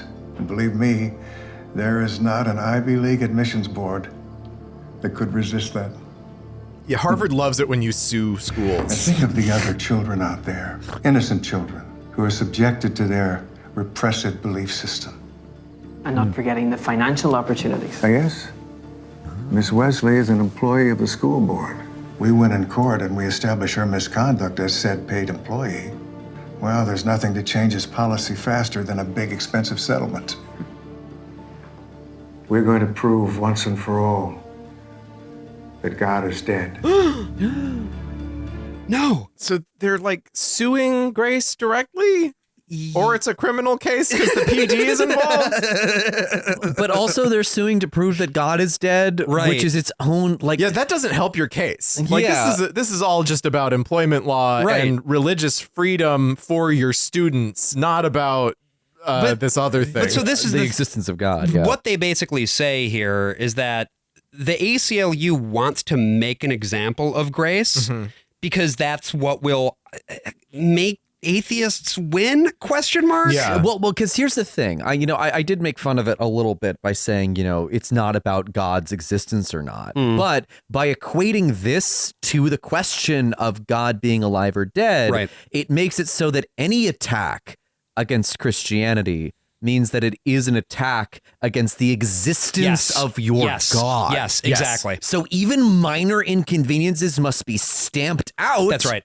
Because otherwise your God will die. Right. Yeah. This is a really, really important point, and we're going to talk about quite a bit of this in the second half, the way that this really paves the way for Trumpist thought on these issues, where if you have your hero who's willing to crusade for not just you, but for your God, who is real, by the way, that means that anybody who is opposed to that person, that leader, is ontologically evil. They must be wiped out. They must be destroyed. So in the second half, we're going to talk a fair bit about that ideology. We're going to talk about the actual court case and how those fucking proceedings work. And then we're going to bring it all home by talking a little bit about what we can learn from this shit, if anything. Yeah. So is God dead or not? That's right. Stay tuned to find out. Harold Cronk, director of God's Not Dead 2, directed a production of the Vagina Monologues in Culver City, California. That's right, Harold Cronk, director of God's Not Dead 2, directed a production of the Vagina Monologues in Culver City, California. And I just want to know what the fucking what? What? What was it? What was that? What was it like? What was it? Okay, just gotta put down this chair and... okay. Wow. So, hey everybody. My name is Harold Cronk. And wow, vaginas, huh? What's the deal with those? What are they doing down there, you know? What's going on? Sometimes they're big, and other times, nah. Well, hair, sometimes they got hair, and, secrets. Lousy with secrets, like, who's in there? What do they want? Sometimes it's penis, and other times, it's no penis. What's up with that? Oh yeah, blood, every month. Look out! But it's fine. It's good. Everybody knows about the blood, what to do with it. Got a whole sections at CVS about it. It's fine. And the goblin men? Don't get me started on the goblin men who live inside there. I feel them skittling around whenever me and my wife intercourse. Can we talk about the goblin men? Feels like they're building something in there. A trap, maybe. What are they trapping for? Is it our delectable danglers? They want to snap them right off? Cook them on a rotisserie? How do you like your penis, honey? Medium rare, please. Come on. I'm onto you, vaginas. You'll never get my dangler. I need it for making a little helicopter in a circle and going like a big boy. And you better not say it looks stupid, because you know what? You're stupid. You're stupid, vaginas. I hate you. I hate you so goddamn much. So I don't know. To answer your question, my vagina is like a burbling stream. Too noisy. Oh, thank you very much. Oh, here comes my dangler. Oh yeah, watch it go. You got a Cronk tool on that thing. Oh yeah, that's the dangler. Hey guys. Yeah. What's my favorite porn What parody? is it? What is it, AJ? What is it, AJ? What is my favorite? What's your favorite? What's your favorite What is porn the porn parody? parody? What is my favorite porn parody? What is it? Based on a movie with a giant escaped gorilla. Oh, so it's not your favorite porn parody, full stop. It's only this type of porn parody. Yes. Mighty Jugs and Hooters. Mighty Joe Hung. Mighty Joe Hung. MJH. Right. Yeah. So welcome back, baby. We're back with God's Not Dead 2, a film that continues apace. What was that? I don't know. You just a got movie really that sure has one scene and then another scene right after it. Yeah, a movie that really connects its threads in a very satisfying way. Absolutely. Yeah. In a way that it kind of faints towards doing at least a little bit, because the pastor does become involved. Yes. At least somewhat in the proceedings. Pastor Dave. Pastor Dave until kind of not. He is completely unimportant. Let me kind of pull these threads together to the best of my ability. This is very difficult to do. Like trying to explain what happens in this movie. It's like trying to catch air. But this movie was basically written by a dog, and we as humans have to fathom it with our normal human minds. Our non-dog brains. Even worse, it was multiple dogs that wrote this, at least a hotel's worth. Oh my God. And they gave them middle names? So a couple things here. First of all, students, Brooke and her colleagues, her fellow students, her colleagues, Brooke and her dogs have been protesting out front of the school. Brooke's friend, Marlene, the one who's played by the fucking Duck Dynasty girl, she's been taking video of it. This is going to pay off later on. Kind of. Yeah. Pastor Dave, remember him? Yep. He's David A.R. White, our everyman pastor, Jesus man. He has been. If Troy Baker is really hard up on cash and needed to do a movie. He's been served with a jury notice. Now he's assuming that he's not going to get selected, but Jude, his patient lover. Yes, very patient lover. His autocon has basically just been like, you still have to do your best. You have to, because you might have to serve, and it might be very, very important. He ends up going through jury selection, and Pastor Dave gets seated as juror number 12. Whoa. Because Ray Wise has used up his free disqualifications on a Duck Dynasty fan and a former U.S. Marine. Yeah. Do we want to talk about voir dire for a second here? We sure can. Because this is fascinating to me. Go for it. Again, this is a dog trying to figure out the U.S. legal system. Getting chosen for a jury involves questions, right? Questions get asked of you. Do you know this person? Being one of the key ones. That's probably one of the top ones, yeah. Is anyone in your family a lawyer? Yeah. Is another big one. Have you dealt with police? Law enforcement, attitudes toward law enforcement. In a criminal case, which this is ? Yeah, what kind of racist are you? Do you know how to make meth? So the way that voir dire works in this movie is they just ask one question. There's follow-ups. Yes. It can, I guess, happen. If there's something that is so clearly and obviously biasing. But you'll still ask if you say, "Oh, do you know the defendant?" They'd be like, "Yeah." You're like, "Okay, well, how do you know them?" Because it's also one of those things where both sides have to agree on who gets seated. Yeah, that's the thing. The PD kicks one woman off the jury because she likes Pretty Little Liars. Yeah, what the hell is that about? Okay, it's because. It teaches you how to make meth. No, it teaches you to lie. That's not what it does. That's the joke of it. Is that because it's her favorite show, she's going to be predisposed to liking liars. I'll take your word for it. You've been around dogs more often than I have. But I don't know, man. I mean, maybe. I was just I get Other Duck than Dynasty. That, or they just don't like it. Maybe? I get the cultural shorthand for Duck Dynasty. Okay, you're gone. Right. But That's how I Pretty took it. Little Liars. I'm just like, what?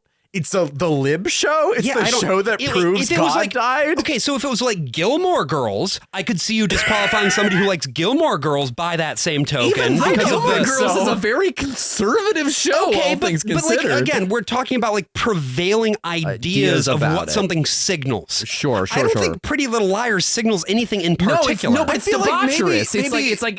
It's like steamy. Like Desperate Housewives kind of thing. Yeah, but for maybe the newsroom. I like the newsroom. Or the West Wing, or there are so many better signposts, but I think it's just, I don't know. I don't understand. I don't understand Pretty Little Liars. It's such a weird bullshit. moment. And again, it's not just one question and you're gone. Right. Because you don't want to just kick someone off first thing before you've heard everyone else's But the deal. moment that Ray Wise preemptively disqualifies the Marine is one of the most dog brain moments in the entire fucking movie. That is full of dog brain moments. Right, and that is a movie for the dog brains in the audience. Absolutely. So a Marine should never get kicked off of a jury. Marine Todd. He'll make you into his concubine.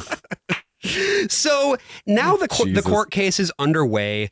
Amy has decided that she's going to get involved with this as well because she's going to do a big pivot. Rather than vlogging the new left, she's going to vlog about her personal journey with our Lord and Savior, Jesus Christ. Well, briefly, she had been vlogging about cancer. True. And so now she's doing a second pivot. Right. People love it when blogs pivot twice. They certainly do. Pastor Dave has a lot on his mind because not only is he doing this court case now and having to serve as a juror, he's also continuing to handle a lot of spiritual questions, including from Martin. And Martin comes into the church and wants to know something. I've been studying the Beatitudes. They're very hard. One might say impossible to follow completely. Here in Luke's account, Jesus says, "Do unto others as you have them do unto you." But how is that possible?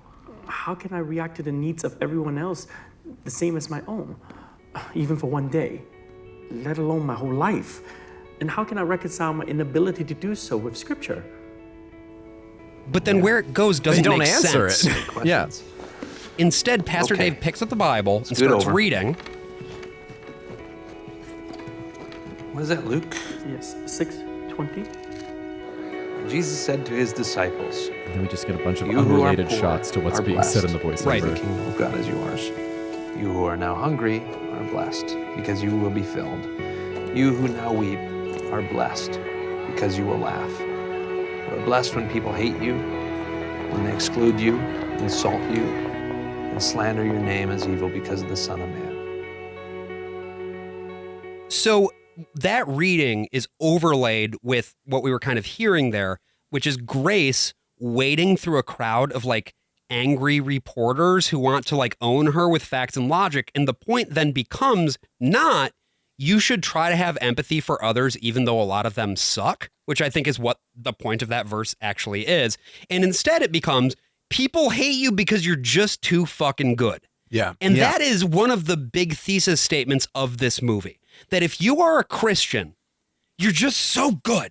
You're so good. Hail and these grace, people, full of grace. And these people around you, well, they're just so bad. They're And they just, so bad. They don't understand how good you are. They don't care that the kids died. And they're going to take you down a peg because they just hate you because of how bad they are. Yeah. There's no reason.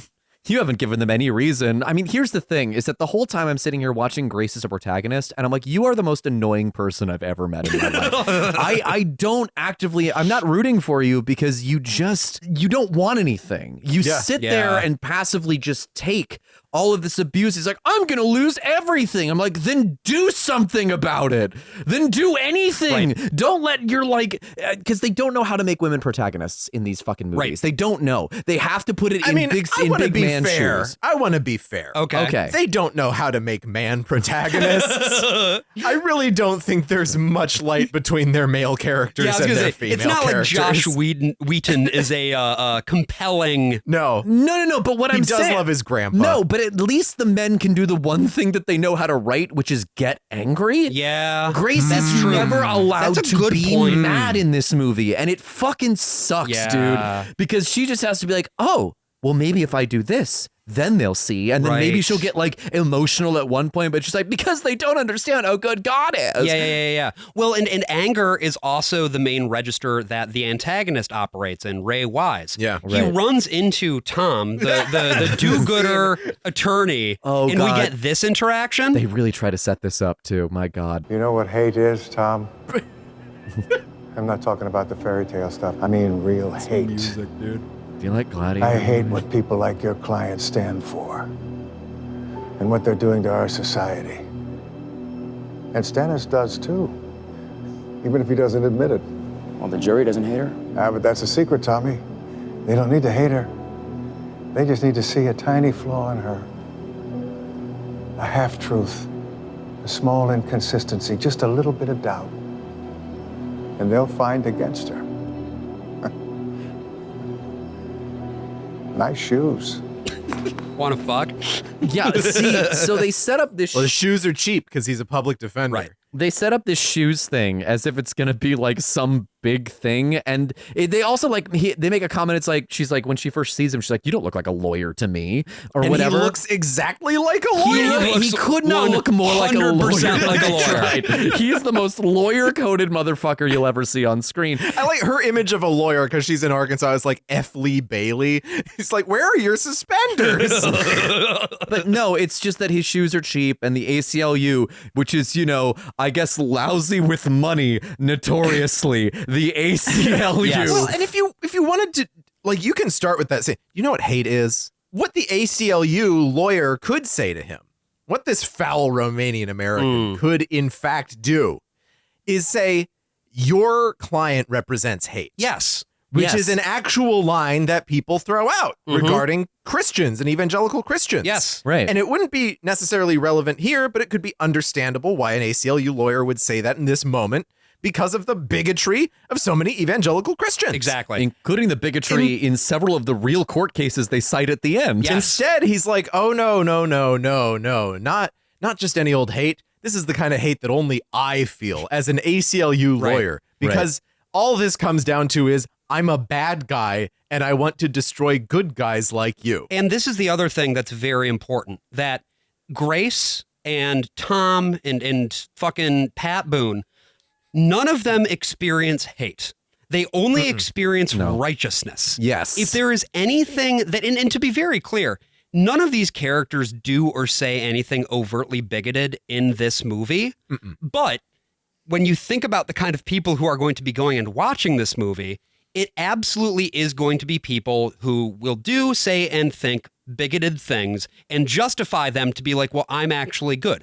I am upright. I am righteous. I am ontologically good. I also just wanted to say that judge in the courtroom, we mentioned Stennis. His name is Judge Robert Stennis, which just means that the writer was watching Game of Thrones in the background and was like, Robert Stannis. There we go. And he's played by Ernie Hudson of the Ghostbusters. Yes. And they've put him behind the tiniest little desk. It's really weird. It's very strange because maybe I'm sure it's just a real courtroom. It's just a real courtroom, but the way that the cameras shoot it, it makes it look like he is sitting in a dollhouse. Like he towers over this thing, and actually, I think gives like a pretty decent performance in this movie. For what it is. For what it is. It feels like a waste of his talents. You know, he could be doing. It's one of the most incompetent judges you'll come across. Oh, absolutely. This lady just stormed into the room. Might as well have her testify. Yes, absolutely. I'm gonna hear this out.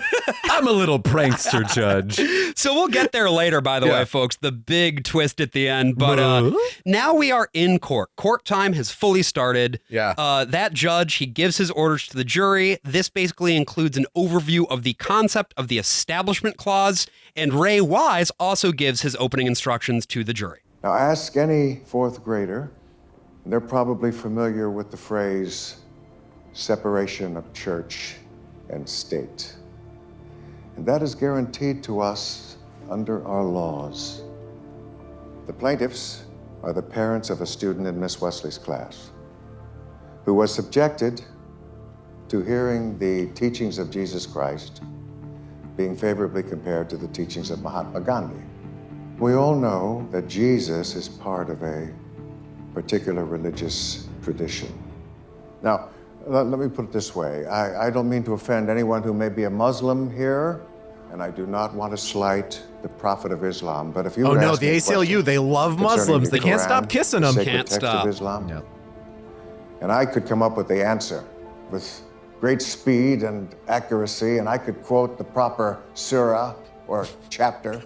They love Muslims. It would be reasonable for you to infer the that Dark Knight music. I was not only no more dead a cops follower of Islam, but that I considered it to be superior to all other forms of religion.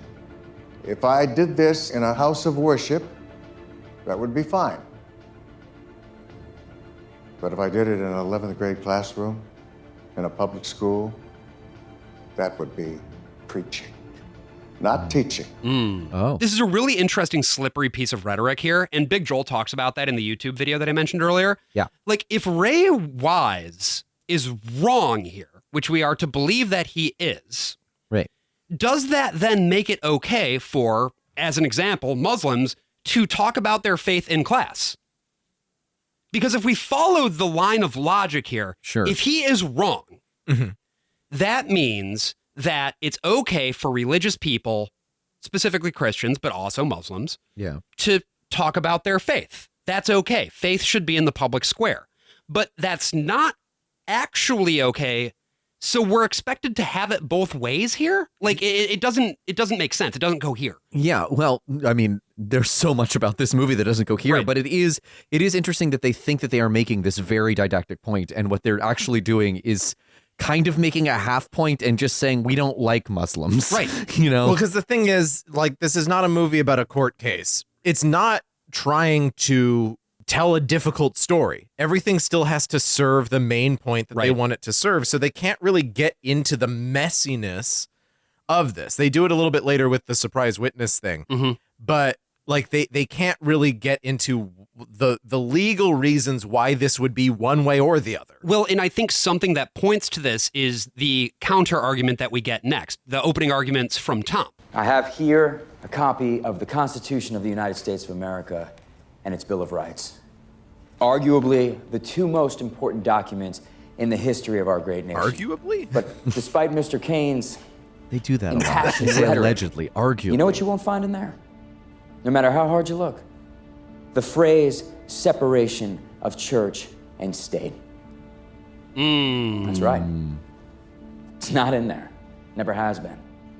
Because that phrase comes from a letter written by Thomas Jefferson.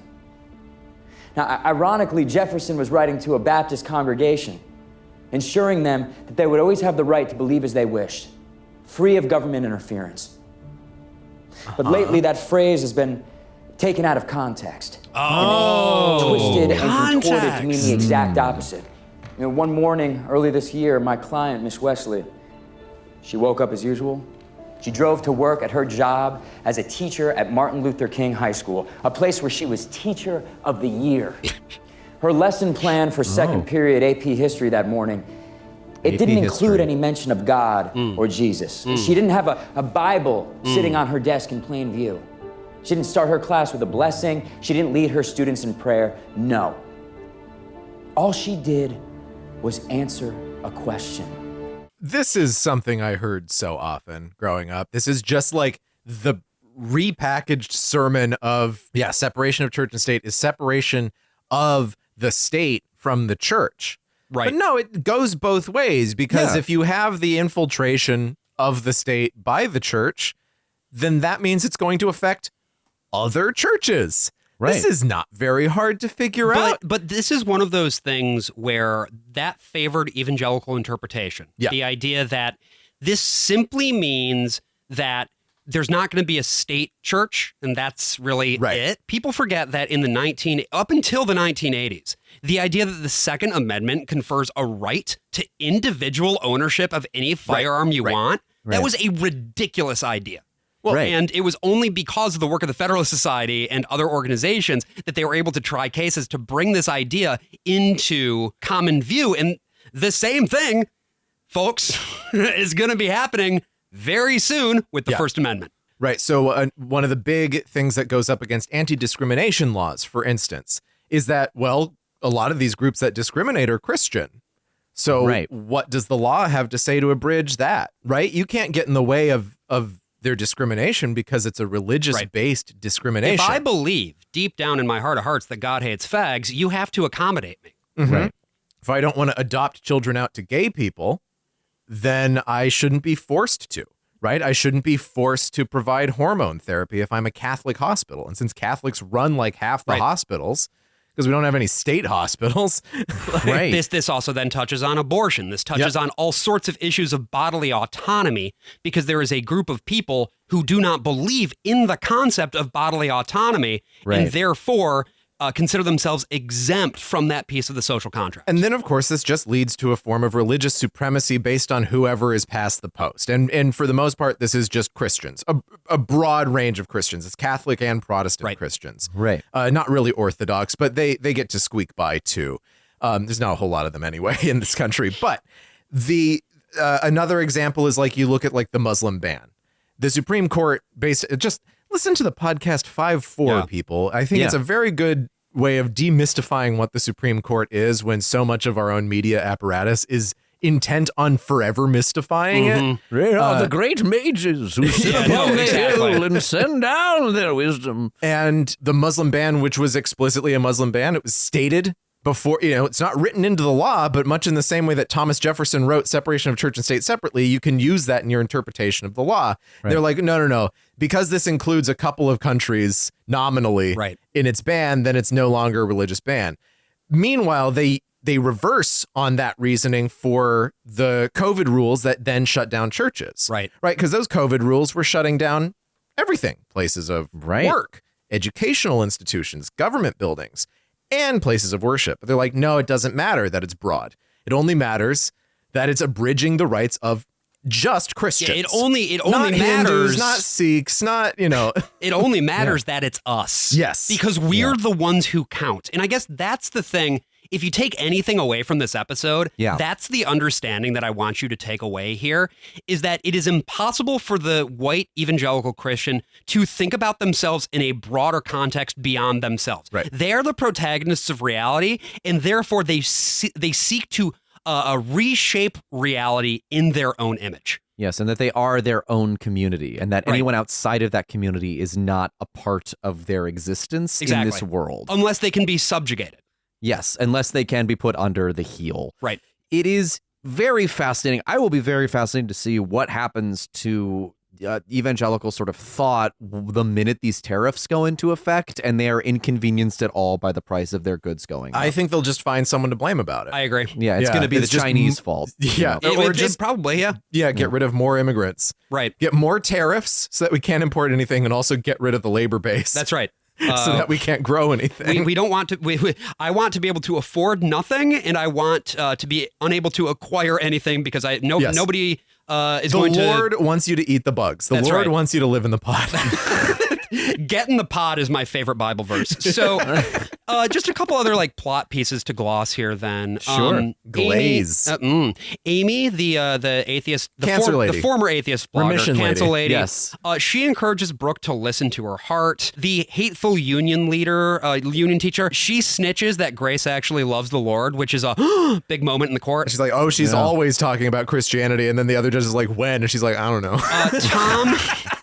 Tom just like me for real though. Tom explains Martin Luther King Jr.'s letter from a Birmingham jail to the principal, who's to the a black woman. Principal, the black principal of a school named after Martin Luther King in the state of Arkansas that has an almost universally white population. Unbe-fucking-believable. Right. Yeah. And it also turns out that Grace invited the principal to a church event while she was at school. She was like, hey, do you want to come to this event at my church?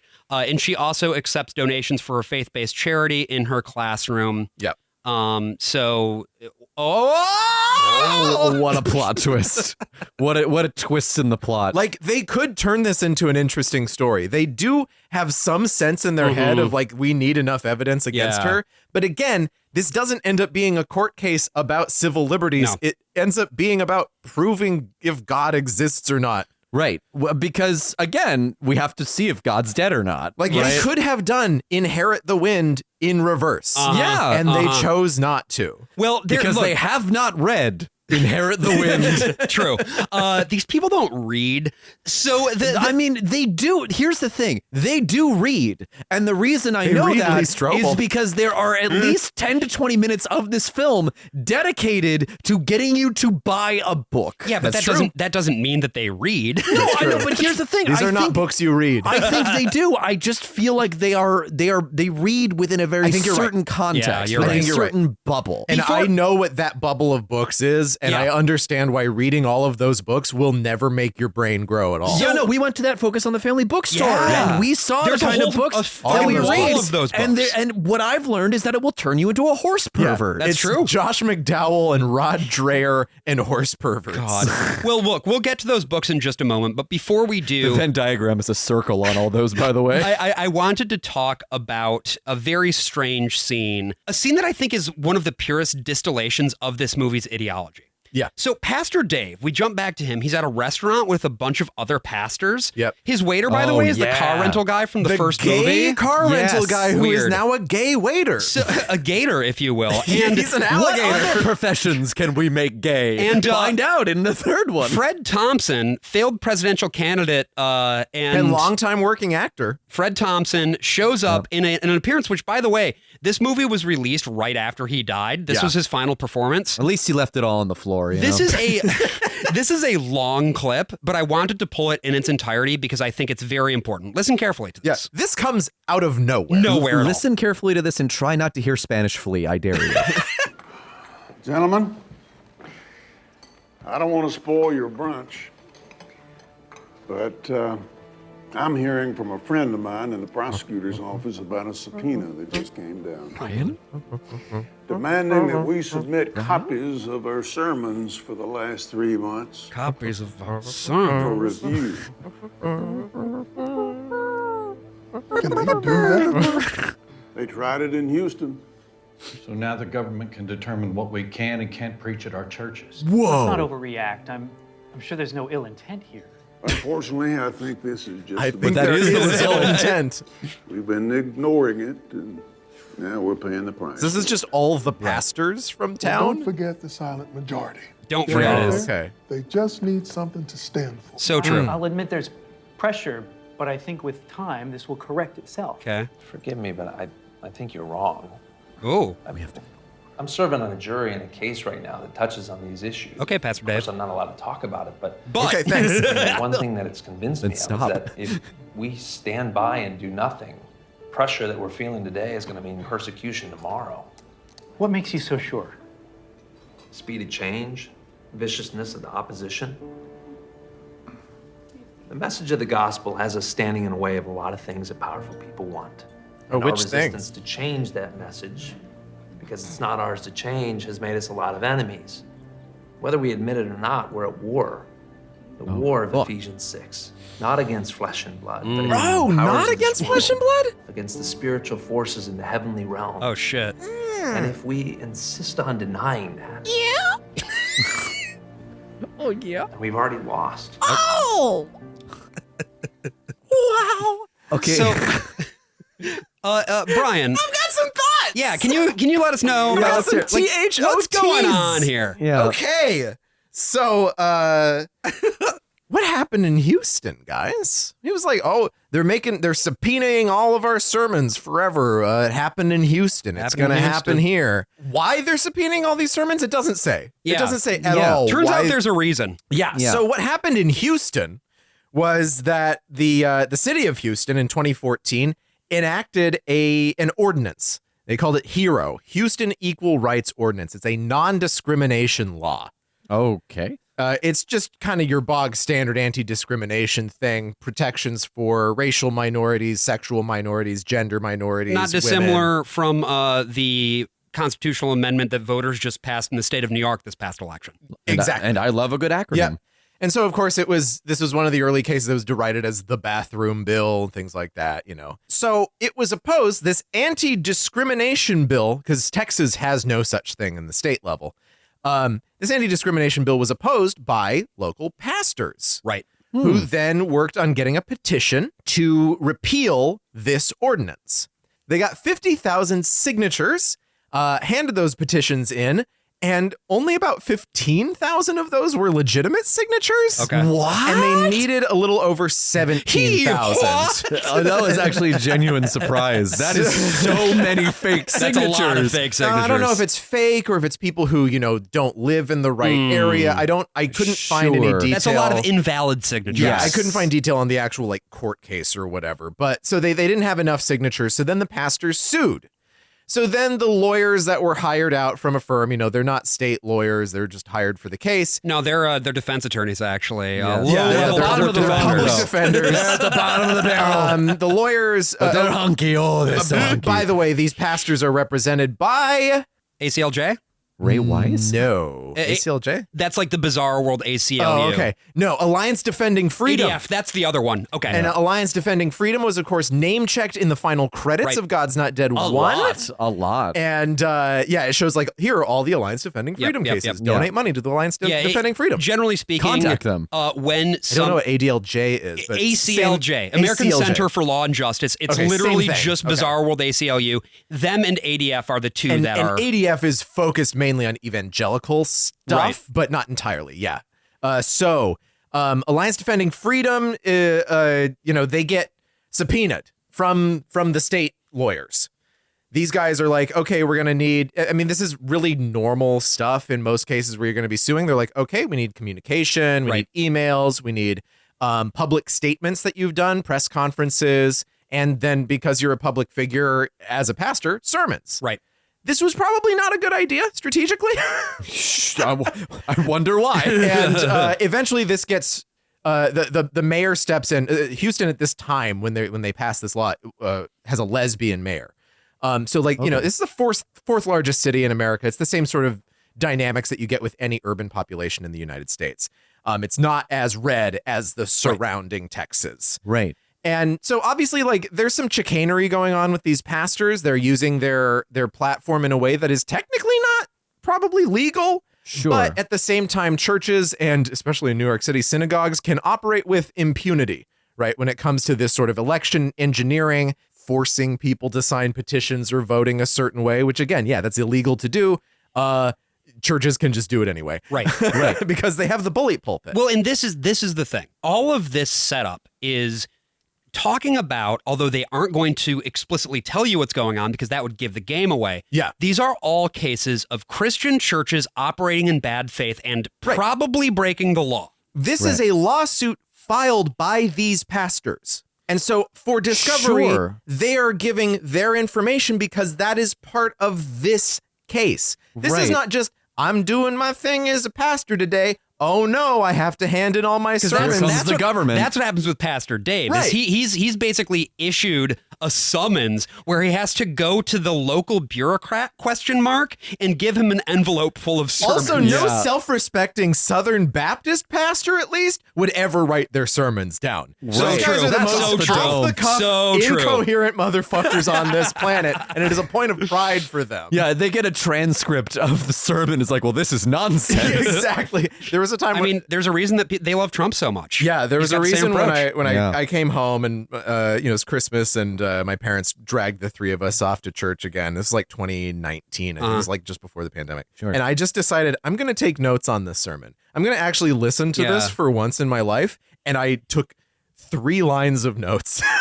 Yeah, no, you just got There was just nothing. It was just you just got to dissociate. What Otherwise, you is just happening? gotta tune out. It's because I grew up going to the church. That's what I do. The moment that guy Right. starts talking, I'm gone. Yeah. I am so far away. Yeah. You enter your mind palace immediately. Your pupils dilate like you've just taken extremely strong LSD. Because like I grew up, my parents worked together too growing up. So it was like all 3 of us just learned how to dissociate like 90% of the time. Sure. Because it would just be the parents talking about work stuff or going to church and hearing sermons and they're completely incoherent. So yeah, they're taking this very specific case that works a very specific way, and the pastors are able to use their platform not only to avoid getting their sermons subpoenaed, but even their communications. Right. Which are of course not covered under sort of any kind of religious freedom thing. It's just their argument was basically, because we are pastors, everything that we do should be out of the jurisdiction of the law. And you can see with that the way that denominations operate when it comes to church leaders that have been accused of various crimes, including some of the worst that you can imagine, and how they're going to decide to handle it. That's right. I mean, we have talked about this in the past when we went on 10,000 Posts to talk about Hillsong, where, you know, they very deliberately, even though they knew that there was one of the founders of the church was going around to various places and raping untold numbers of children, they kept it locked down. It's in the family. So eventually this ordinance was repealed. Oh, God's not dead. Let's go, dude. Yeah. He is surely alive. So this was a decade ago. The first time this guy got elected, I was so young. I had just barely moved to this city, and I am so old, and I have nothing left. And it's like, well, here it is. There's no vision of any kind of future waiting for us. There's just what's next forever. Okay, so this is what I kind of wanted to pull it back to now. Now that we've talked a little bit about like what that specific case is, I want to bring it back to the link between these people, these evangelical Christian pastors, congregations, and everything, and Donald Trump. Because as I said at the beginning, 82% of white evangelicals voted for Trump this election. Yes. According to the exit polls. So what are they fighting for? And how does Trump get them what they want? He gives them a lot of victories that even if they're not true, they can claim that they're true. Yeah. Mm-hmm. You know, he took action against the Muslims and the undocumented immigrants. Like, Democrats give us like, well, we're going to give you 1/8 of what you want. And even then it's not going to be implemented for 9 more years. Right. So evangelicals are more fired up because he delivers. He might be Satan by all accounts, but like he gets the job done and he's acting for our Lord. Yeah. So ultimately, doesn't that make it okay? And we'll get further into like what they want religiously as this movie goes on. But as you said, Josh, this is linked, of course, to the settlement, to the westward expansion. Yes. Faith is all about securing land and property and wealth for yourself and for your defendants. Right. Defendants, your descendants. And your defendants. And your defendants. All my descendants become my defendants at the courtroom of success. But oh man, that's a t-shirt. What that means is that then your Christianity, this westward expansion Christianity, the evangelical Christianity founded in that expansion in the 19th century of America, that is all about property and being able to shore up resources for yourself and for your kids and away from everybody else. Correct. You want your nice clean neighborhood. You want your totally white drywall house with nothing on the walls. You want your your large TV, your SUV, and your high quality Wi-Fi. Exactly. Yes. And Brian, here's the thing. I do want to just offer a slight correction. Yeah. The walls in MJH's house are sickly pea green. And she eats dinner in the smallest corner of the smallest room imaginable. That house is cursed, man. I just want to speak a little bit because the nook is really weird. It's like it's all framed up in the shot. The whole thing becomes like expressionistic accidentally. Yeah, but because then the shot pulls out, and the way that the corner cubby was built was for one shot setup, and the minute you pull back, everything goes to shit. She has a dining room. Yeah. She has a big house. Yeah, the pictures are all of a sudden off center entirely. Like the focus is actually weirdly on a wall in between the two of them, so they're both blurry. It's just like, this is the thing. Ultimately, at the end of the day, they can win in so many ways. They can never tell a story. No. They can never make a good movie. No. And just to like gloss a little bit more of the plot Glaze. here. Come on, man. You've got that conversation between Tom and Grace, and, they realize, oh, shit, this isn't about religious dogma. It's about historical fact. And so Grace gives Tom a copy of the first of 3 books that are going to be product placed in this movie. Yes. This one is called Man, Myth, Messiah. And I'd never heard of this one before. No, neither did I. But it's written by the same guy who wrote the God's Not Dead book. Right. Other things that happen. Martin, Chinese Martin, gets chewed the fuck out by his dad and disowned. His dad my God. slaps him across the face because they just need a parent slapping a child in every movie. Okay, I have so many questions about this. Namely, one, is his dad also living on this campus with him? That's a great question. Is he just like within driving distance? Where did he come from? Because in the dad came last from movie, China.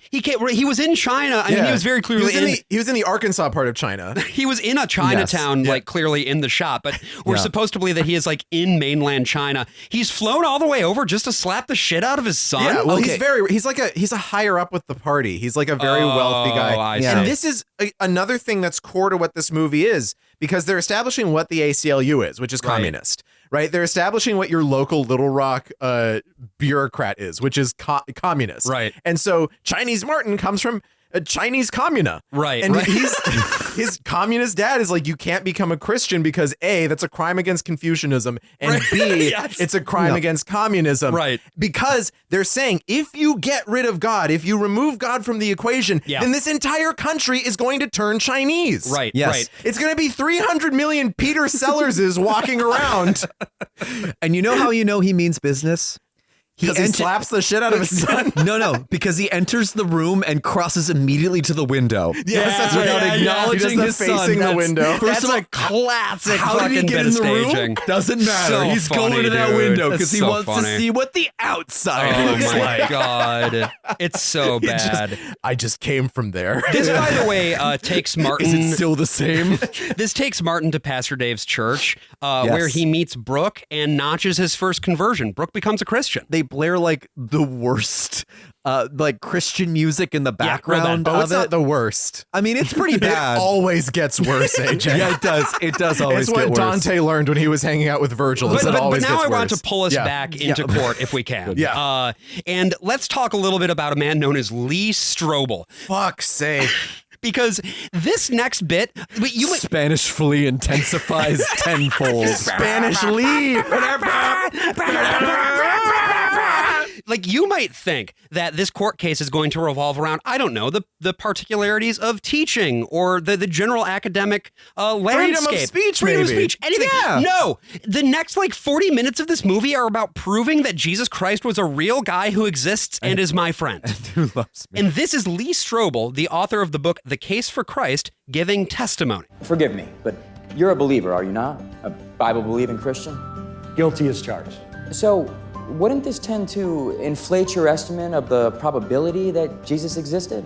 No, because we don't need to inflate it. We can reconstruct the basic facts about Jesus just from non-Christian sources outside the Bible. Oh. And Gerd Ludemann is an atheist. In other words, we can prove the existence of drops Gerd Jesus Ludemann's name. solely by using sources that have absolutely no sympathy toward Christianity. As the agnostic historian Bart Ehrman says, Jesus did exist, whether you like it or not. Sure. Okay. I put it this way. Denying the existence of Jesus doesn't make him go away. It merely proves that no amount of evidence will convince you. Thank you. So Lee Strobel's first thing is like, well, the first proof of Jesus that I can give you is look at the calendar. It says BC and AD. That's because of Christ. And it's like, well, Jesus didn't make the calendar. Well, not with that fucking attitude. That's not in the Bible. He was a carpenter. He didn't know what to do with paper. In calendars in Roman times were just like, especially since Julius Caesar kind of established the way the calendar was going to work going forward. It was just like, we live in the year Augustus 12, right? So it was just whoever is emperor, whoever is in charge, that number of years. This is still like how it works in Japan, technically. I mean, of course, everyone still just uses the same calendar as the rest of the world at this point, but we have gained a certain cultural hegemony. Once we get to the 500s, it's this guy Dionysius. There it is. Oh, exiguous. The god of wine and debauchery, you mean? Well, he's named after him, yeah. Oh, People just had those names back then. Oh. Dionysius exiguus. It's like naming your god Greg. He adopted, well, so what they were doing at this time was they were living in the Diocletian era. So it was Diocletian, I don't know, whatever. Sure. And he was like, well, Diocletian was mean to Christians, so we're not going to do that anymore. I'm going to figure out when, and we don't know if he figured out a time that he thought Jesus was born or if he was working off of someone else. We don't have any calculations that he worked on. But this was a calendar man who was trying to figure out when Easter was supposed to happen every year, because Easter never makes sense. I don't know what the fuck anyone's doing with that. But so he was like, we're going to call this now because who's king?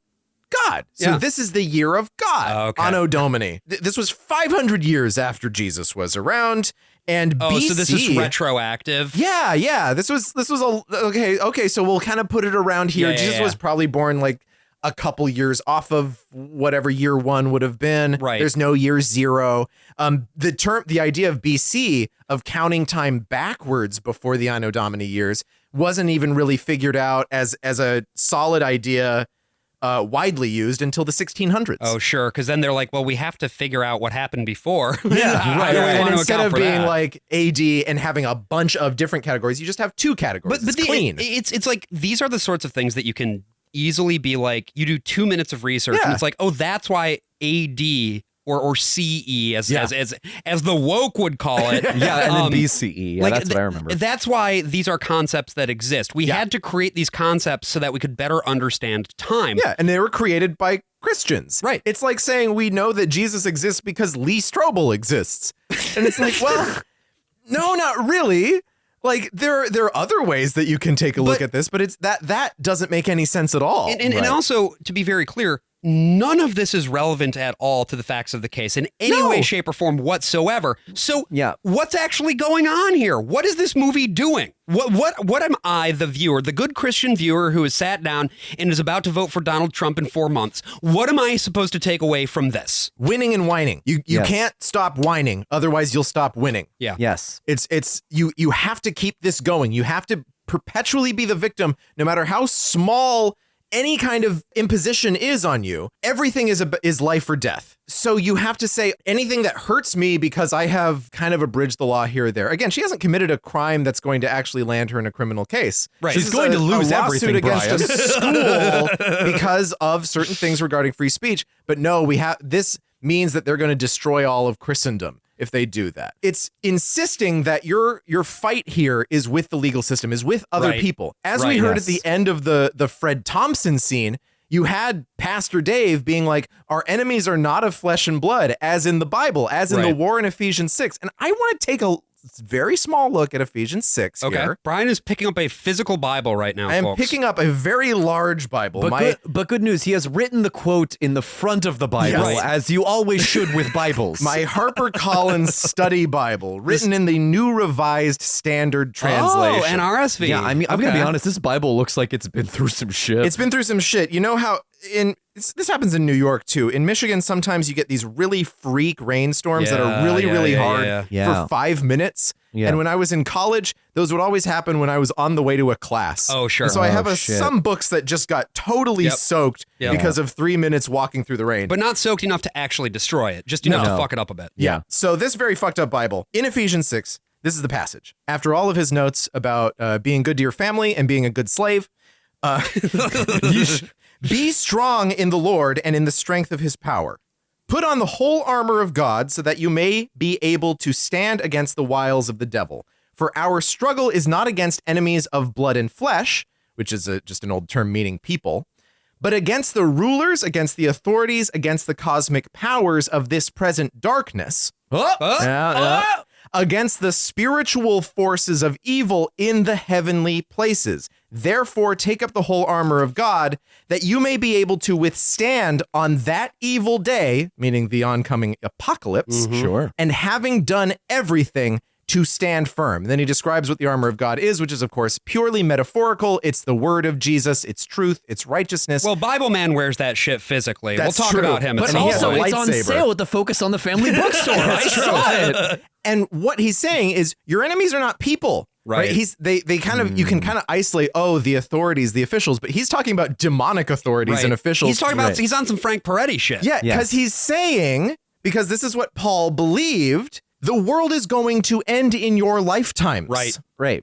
And so your fight is not even against Caesar, the soldiers, anyone who might even be directly oppressing you. It is against the spiritual forces that will be made manifest when the earth cracks open. Yeah, you've been studying one very particular type of law, like, I don't know, educational law, but you're about to go into a court of demon law. Oh, no. That's the thing, is it's saying this fight, this book, the Bible, is saying this fight is something that you should not be focusing on, because the world is going to end by 130 AD, I swear to God. But the way that these people take it is exactly upside down. Yeah, right. The belief there is that actually, yes, the world is still ending. It's ending right now. Yes. And the reason that it's ending right now is that we, Christians, are not fighting hard enough against the very real people who exist and who, in some cases, they may believe are possessed by actual demons or whatever. Sure. But Frank Peretti's case, Yes. But like that the Ray Wise character, for instance, is really no different from one of those demons. That these are real guys who are, they're bad and they're real and they're not my friend. You should see your fellow man as literal manifestations of the devil. Of evil. Because Paul cites the mystery of the gospel, but in the evangelical way of looking at the world, all revelation is in the world itself. Right. The concrete world is everything. The idea that angels exist is like there, but you're not really thinking about the hierarchies of angels. No. There's nothing about this. There's nothing really hidden or mystical about God other than he's invisible and up there. So just a little bit more plot here to connect us to the next piece. Ray Wise is totally gagged by Lee Strobel. Yeah. No cross-examination. No cross-examination. He's like, oh shit. He's like, oh shit, I didn't know I used a calendar. What this does is it makes Ray Wise look like a terrible lawyer. Yes. Yeah. And that makes me like less invested in the actual court case because they're both idiots. And the judge is an idiot and everyone if Ray here Wise is an was idiot. a good lawyer, Lee Strobel would have never even been brought up as a witness. You know, here's what I think. I'd just be screaming relevancy the whole time. You know what I think? Yeah. I think he's more like Ray Foolish. I'm just going to say it. Wow. I'm just going to say it. He is an institution, Josh. He fed his Leland sons. Palmer, you son of a bitch. He fed his sons only the softest of meats.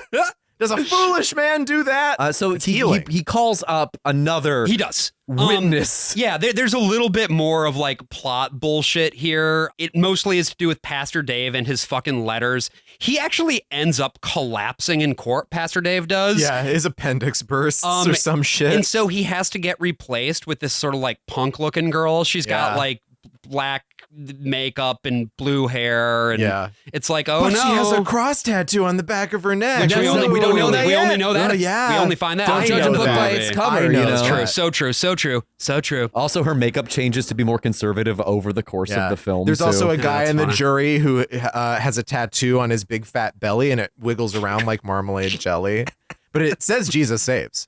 What is happening? What would they do in a typical tattoo green? What would they do if they found out that was true? What do you think they would do? I don't really care. Okay, gotcha. So, like Michael Tate is going to kill us all. Like you said, AJ, there's another guy. There's another guy here who is being brought to testify. Tom is bringing him up to basically talk a little bit more about how Jesus was a real guy. This is J. Warner Wallace, who is the author of a book called Cold Case Christianity. This is book product placement number 3. Would you state your name and experience for the record?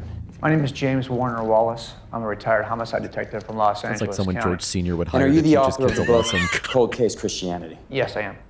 Can you share the subtitle of the book with the court, please? A homicide detective investigates the claims of the Gospels. Would I be correct in saying that your duties as a homicide detective include investigating cold case homicides? Yes, that is and was my expertise. Don't most of those cases get solved with DNA evidence? Objection. Leading. And counsel is testifying again. Oh, now he's Your Honor. awake. I'll rephrase. How many of your cold cases were solved through the use of DNA evidence? None, not one. That's often popular on TV, but our department has never had the good fortune of solving a cold case with DNA. Well, how do most of these cases get solved? What? Often by examining eyewitness claims, witness claims that were made many years earlier, even though often our witnesses are now deceased. Forgive my ignorance, Mr. Wallace, but how is that possible? Well, we have a number of techniques that we can use to test the reliability of an eyewitness, including something called forensic statement analysis. That's a discipline where we scrutinize the statements of eyewitnesses and looking at what they choose to minimize, what they choose to emphasize, what they omit altogether, how they expand time or contract time. And when we examine these kinds of eyewitness accounts, we can usually tell who's lying and who's telling the truth. No, you can't. Even who the guilty party is. No, absolutely Did you apply not. this skill set any time outside of your official capacity? Yes, I applied my expertise to the death of Jesus at the hands of the Romans. Nice, just cut right in the middle. Thanks. That goes on for like another 10 minutes. So he's talking about, I mean, we don't have to go into statement analysis, but it is absolute bunk. The Wikipedia page for statement analysis is obviously written by the guy who sells the books for statement That makes analysis. sense. Yeah, that tracks. If you go to his very 2003 website, you can do some practice statement analysis of your own. You'll find whole statements that are, one, just totally made up. They're not from real cases. But two, you can solve that someone is lying by finding just one word in each paragraph. Well, okay, so this is the thing, right? Yeah. There is a grain of truth here in that unreliable witnesses can be pressed sometimes in a way that will get the truth out of them. Yeah. However, if we're talking about honest to goodness cold cases, the burden of proof is so fucking high Right. that if you want to get an actual conviction, you're going to need something on the level of DNA or some other ironclad thing, because the further away you get from the incident, the less evidence becomes available to you. Right. Which means that if you're convicting people based mostly on witness testimony, which is inherently unreliable, you are probably convicting people wrongly. Yeah. Yes. I don't know about his cases in particular. I think a lot of times with cold cases, this means that you're maybe in some cases getting people out of prison, maybe in some cases convicting someone who's dead. So Well, it but doesn't matter. He is only in the book, because I read a fair bit of it, Which barely talks about the Jesus stuff at all. He mostly just talks about how prosecution works. Yeah. And then he also talks a lot about how much he hates defense attorneys. That's a big focus of the book, which makes sense because he's a fucking cop. Yeah. Right. Even the stuff that seems more scientific, like fingerprints and DNA, when you look at how it's actually practiced in criminal law and criminal labs, it's complete bullshit that is manipulated left and right. And this is especially true for like, oh yeah, I can read a bunch of witness statements from the 1970s and through the power of word magic, figure out which people are lying and which people are telling the truth. And none of these cases in the big proofs of this so-called science have ever been verified by any other means. So why is he here? Because people believe this shit. No, but why and is he works here? for Chuck Colson, the former fucking... Wait, really? Yes, he works for the Colson Center, the same as Lee Strobel. Okay. As an apologeticist or whatever. And Colson was this old Nixon guy who converted to Christianity. He got sent to jail for Watergate crimes. Oh my God. He's like one of the worst guys in Nixon's administration and also the one stupid enough to be a patsy. Right, but what they're utilizing him for here specifically is to analyze the Gospels. Yes, right. In order to prove that Jesus is so real. he has to work based on the assumption that each of the four Gospels is written by a direct eyewitness. Right. Which is not maintained even by Christian scholarship. No! As we saw earlier with Melissa Joan Hart. She said the author of the Gospel of Matthew, not Matthew, formerly Levi, the disciple of Christ, who was a tax collector. Well, because scholarly consensus places most of the Gospels between, like, I don't know, I want to say like 70 and 110. Yes. Which then means, like, think about if I were to write an accounting of what happened at Pearl Harbor, let's say. Yeah. Me, right now, Josh 80 years Foreman, later. writing 80 years later about what happened at Pearl Harbor. Right. That could be a reliable account, but it's certainly not an eyewitness account. No, Certainly no. not. See, like what we're saying, and to be clear here, we're not disproving Jesus. We're not disproving the Gospels here. We're simply looking at what they say is proof and saying this is It's not proof. That's not proof. It's not Yeah. proof in either direction, because he then cites a verse that exists in Matthew and Luke that's talking about, oh, Jesus was beaten and they said, prophesy who hit you. And he's like, well, that doesn't make sense. And it's like, of course it doesn't make sense. They're taunting him. But then he points to Matthew or he points to whichever other gospel. One gospel to the other, one of them has the depiction of Jesus as being blindfolded. Right. Right. Where he's being hit, prophesy who hit you. Both of these sources are probably pulling from the Gospel of Mark, which mentions the blindfold, doesn't say prophesy who hit you, but it does mention that they hit him and say prophesy over and over and over again. Sure. So they're working from the same source and trying to determine meaning from it. This is how things get written in the ancient world. I also like that he uses Luke as an eyewitness source because forget scholarship, forget atheist scholarship, forget Christian scholarship. Right. All we have to do is look at the gospel itself in its very first verse. This is me owning them with facts and logic. This is great. We're We're just letting you cook, man. The Gospel of Luke, chapter 1, verse 1. Yeah. Dedication. I wasn't there.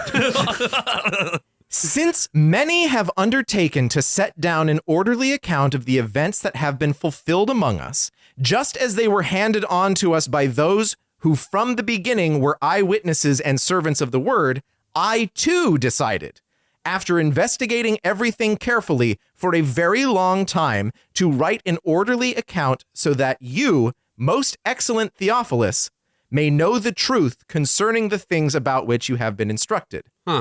He says, there were eyewitnesses, and I'm going to write down what I can from them. He's doing his own cold case Christianity. Oh, yeah. Luke is at the earliest writing around the 70s. Right. He was not a disciple of Jesus Christ. He never claims to be one.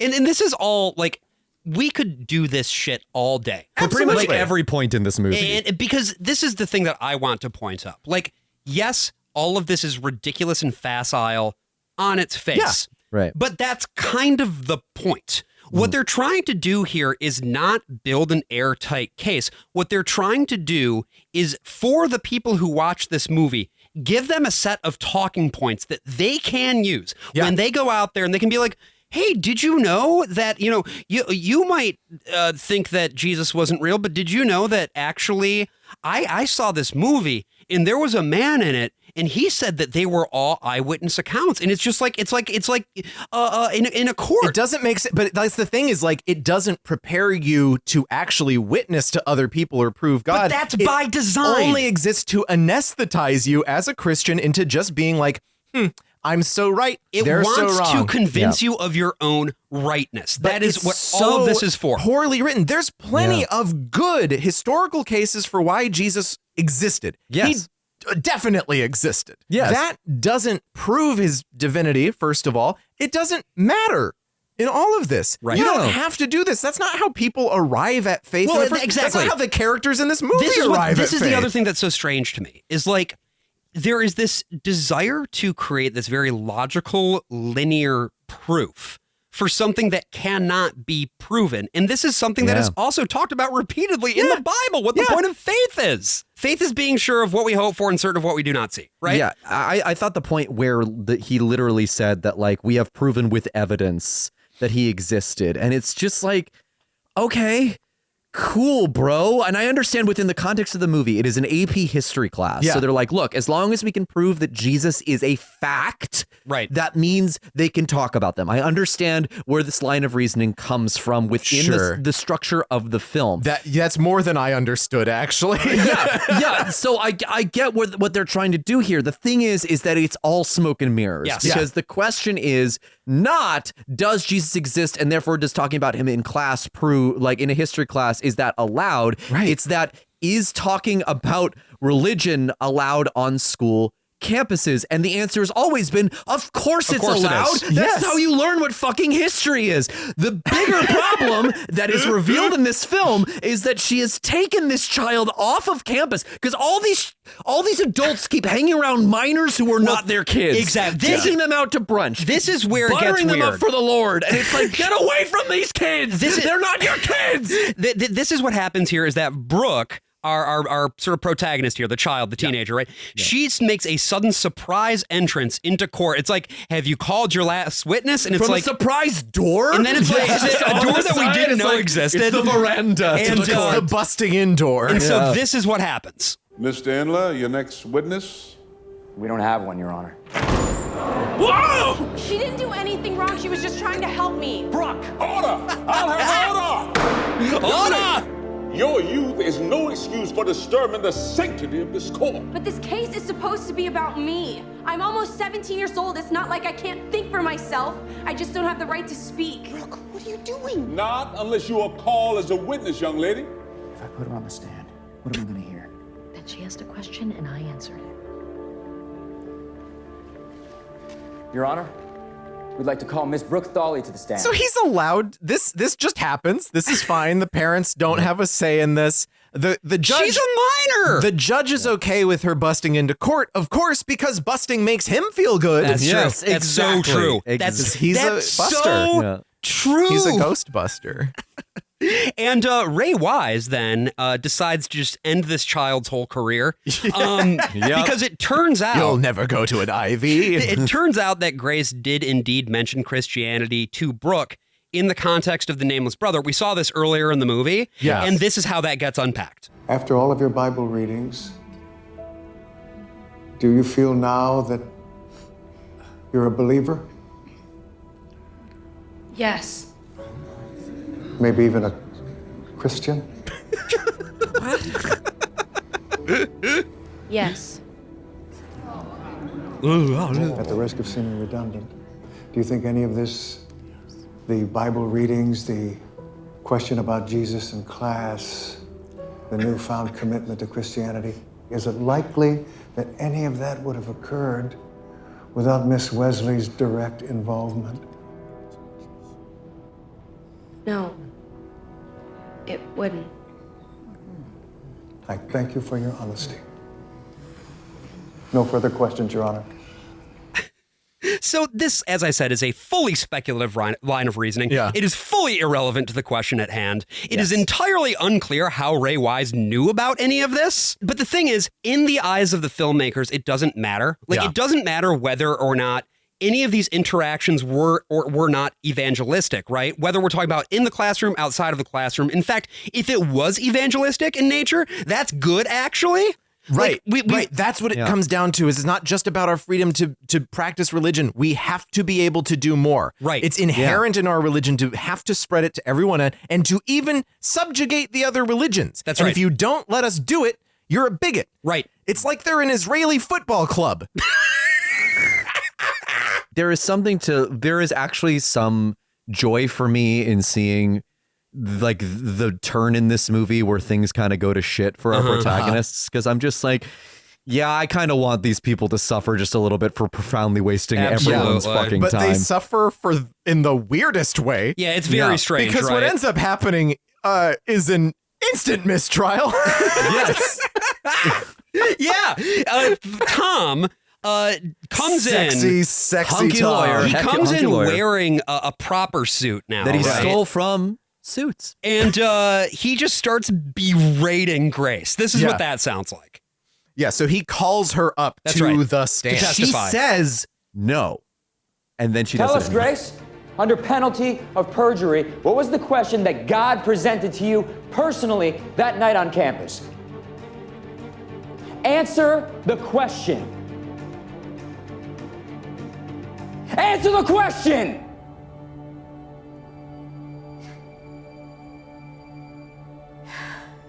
My God, answer it. Oh, for God's sake.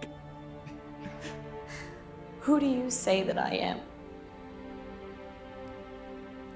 And what did you answer?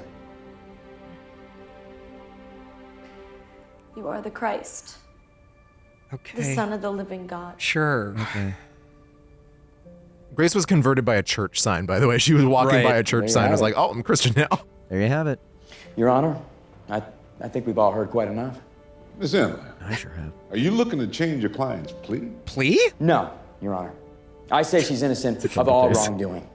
But I'm asking the jury to find against her anyway. Okay, so immediate disbarment, first of all. For badgering the witness. You'll never your be the client. public defender for a civil case ever again. I think there's something very telling about this conservative story, that the climax of the piece is a man making a woman do something she does not want to do, Yeah. and then screaming at her. Yeah. And she never has a moment of being like, you should not have done that. No. She immediately sees his logic once the jury, surprise, finds her innocent. Yeah. Because the goth girl had a cross on her neck. Yeah, and he says to her, like, I'm sorry I didn't tell you about that beforehand, but your reactions needed to be genuine. Right. And I'm just like, you don't go for true emotion in a fucking courtroom. No. That's not the place You're for not it. Mr. Kubrick. Yeah, Well, for Christ's sake. I want to play one other clip from that case, which is Tom's like big closing argument to the jury. Oh, yeah. This is the signature statement of the film. In the name of tolerance and diversity, I say we destroy her. That's enough, Miss Emily. Then we can all go to our graves content, knowing that we stomped out the last spark of faith that was ever exhibited in the public square. That's enough, Miss Emily. I say we make an example of her. Miss Emily, that's enough. Let's set a new precedent.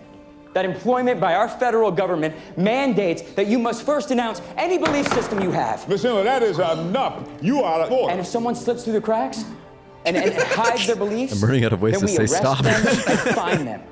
And if they don't pay, then we seize their property. And if they resist, Checking his thesaurus. Cease.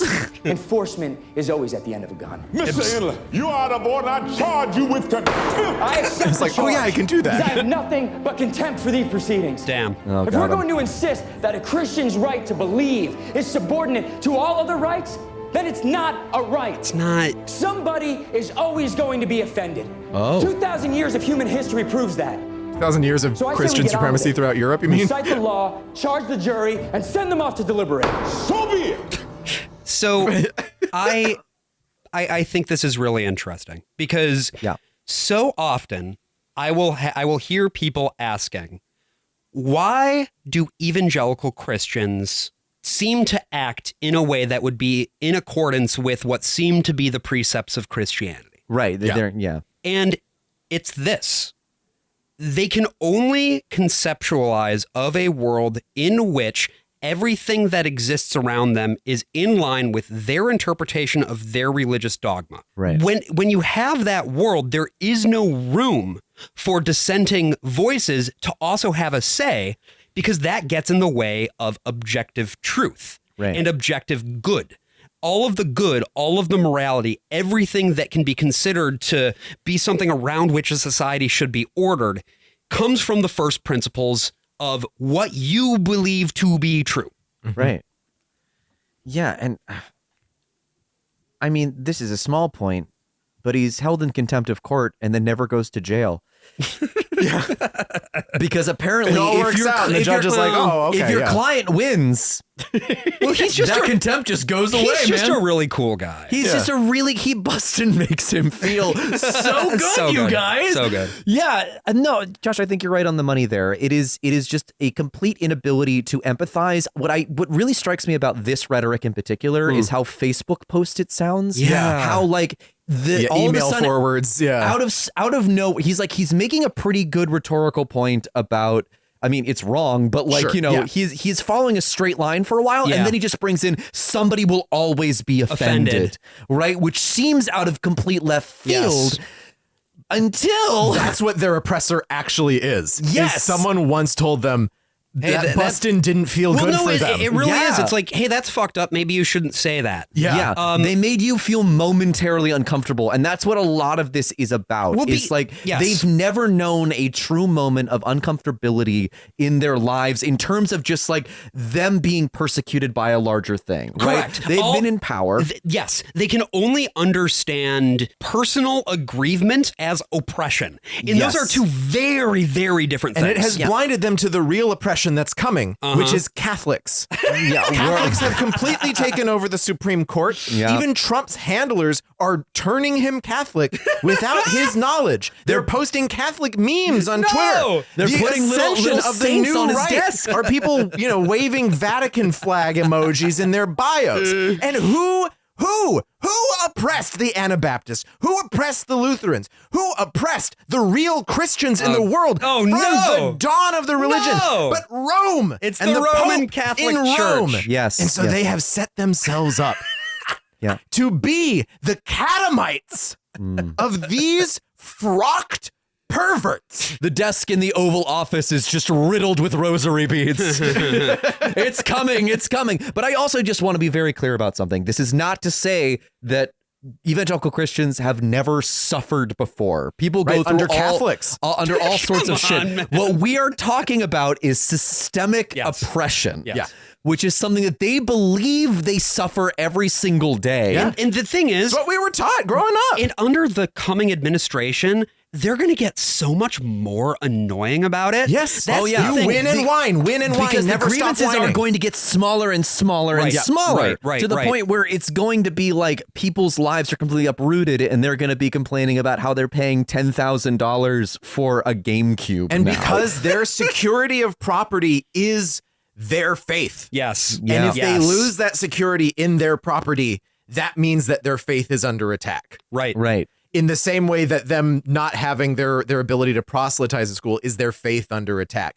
Like this, therefore, means that anyone who might abridge their ownership of giant SUVs is an agent of the devil. I would like to talk about this concert for a second. Oh, the Newsboys concert. The Newsboys concert, because there was a concert in the first one. Right. And now there's a concert again. And I think it is very telling as to like what their message to their audience is. So basically forward. what happens is Amy, who has just sort of been hanging out the whole time. Yeah, she doesn't talk to anyone. She dials up Michael Tate, who again saved her soul in the first movie. And they have a conversation on the phone while Michael Tate is live on stage with the Newsboys at a concert. Thank you so much. Thank you guys. Thanks for coming out. Hey, right now on the phone, a friend of mine named Amy is on the line, and she's calling about a woman who's on trial for her faith. The concert everything footage for Jesus. Is of him Amy's on a asking you to stage pray and then a for this completely woman. separate concert Will of you footage guys of the join audience me? at a separate concert. Yes. It Lord, is we so know distractingly that to separated. do anything for you is a complete honor with eternal rewards. But if it's within your will, can you please restore this woman's hope and make her faith an example to all of us? Lord, show your power to a fallen world. We know you have the power to do anything. So we ask you right now, cry out as the body of Christ, move the hearts of those people, Lord, the judge and the jury, to let them know the beauty of your majesty.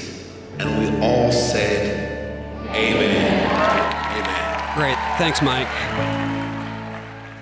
And when you pray, do not be like the hypocrites, for they love to pray standing in the synagogues and on the street corners to be seen by others. Truly, I tell you, they have received their reward in full. But when you pray, go to your room, close the door, and pray to your Father who's unseen. Then your Father who sees what is done in secret will reward you. And when you pray, do not keep on babbling like pagans, for they think they will be heard because of their many words. Do not be like them, for your Father knows what you need before you ask him. This is a quote from Jesus Christ from the Gospel of Matthew. Oh, he's an eyewitness. Chapter 6, verses 5 5 through 8. Sorry, go ahead, AJ. Yeah, no, I think that, she's on her knees praying and then everybody prays. And all I wanted was her to be yeeted into space like Nathan Fielder in The Curse, to have her faith finally proven. But this is the message, right? This is like, if we all come together, we can beat this oppressive system through the power of prayer. Yeah, and hashtags. And also by buying all the books you see in this movie. All and three of them, and for calling, and all the music that you hear in this movie, and for calling up. If you happen to see anything untoward happening in your school, rat them out. Yeah. Call up our offices. That's We'll right. represent you. Because we need more things for the end credits of this movie. They're going to do it to you, so you might as well do it to Call them the first. Alliance Defending Freedom. Yes. At this point, I literally was like dissociating while watching it. I've lost years of my life to this movie, and also just like to think that anyone would care about this at all. Yeah. That there would be people outside like protesting this, right, is wild. Especially when the poster makes it look like it's the Supreme Court, which it is all of not. the students in this school are protesting in favor of grace. I want to say one thing about Alliance Defending Freedom, one little sentence. Yeah. They are among the authors of Project 2025. Yeah. Their names are cited right there next to James Dobson's current institute. God damn it. Hooray. Yeah. So we're going to hear a lot about, maybe not about them, but we're going to hear a lot about the things that they are contributing to further legislation. Their will. So the last thing that we hear in this movie, that we see in this movie, is Ray Wise, actually, him and his team. And I forgot about this. I know, it's weird. But I pulled it because it's just so fucking goofy. Yeah, his weird Irish lackey. This is what takes us out. I'll get to work on the appeal. Don't bother. If we appeal and lose, it'll set a precedent. I don't want that. I don't understand how we lost this. He played our role in attacking Wesley. He made the jury hate everyone but her. Not to mention, you proved the existence of Jesus Christ. Classic. He does a little take. Yeah. Did they? Apparently? Well, God's not dead. So. I mean, we're at the concert now. Yeah. It's the rat race ending a second time. Somebody once told me that Christ was ever knowing.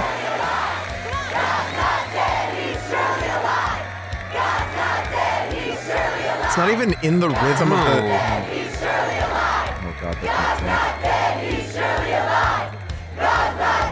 Oh, my God. Oh, my God. God's not dead, he's surely alive.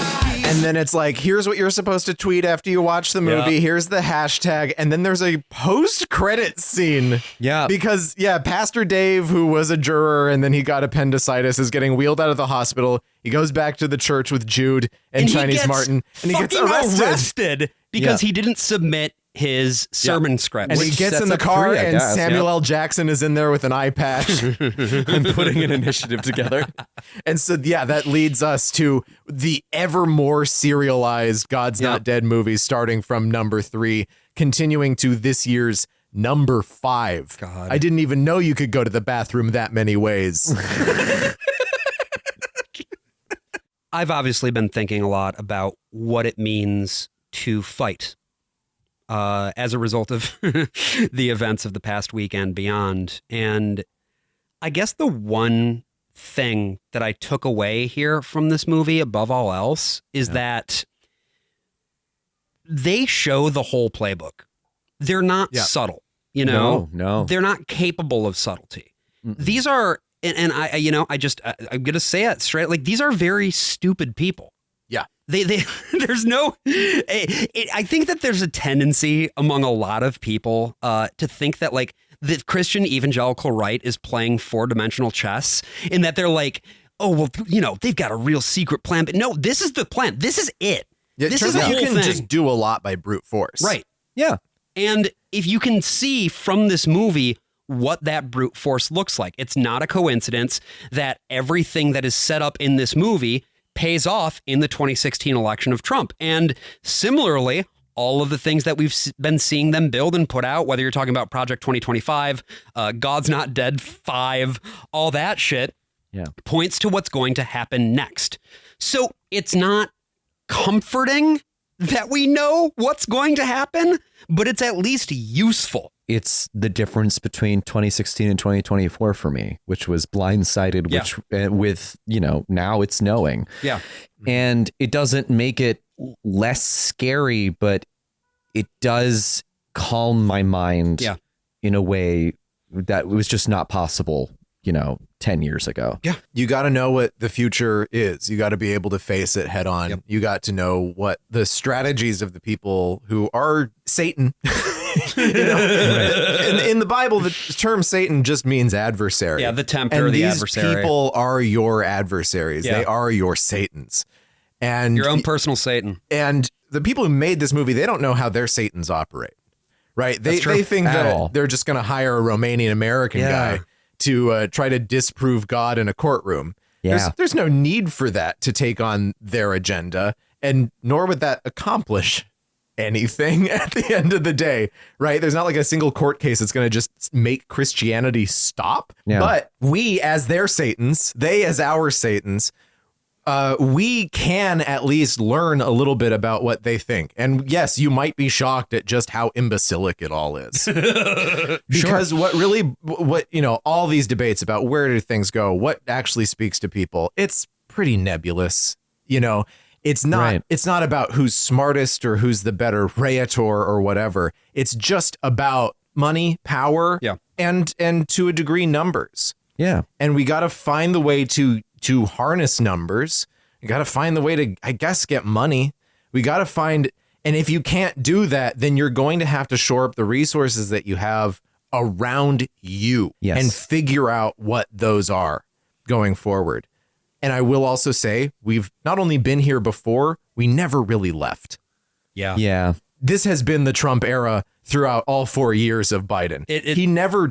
He never pulled back on so many of the key policies of Donald Trump. Right. And a lot of it was also prepping to potentially prosecute Trump. So he was in the news all the time. But like then he never really they weren't even taking that very seriously. I mean, because they can't fathom a world where he wins, but he keeps fucking winning, and they keep deluding themselves into thinking, well, no one will ever vote for him, even though it gets to be a point where it's like, you have to know. I think I'm more cynical. I think that they wanted him to win.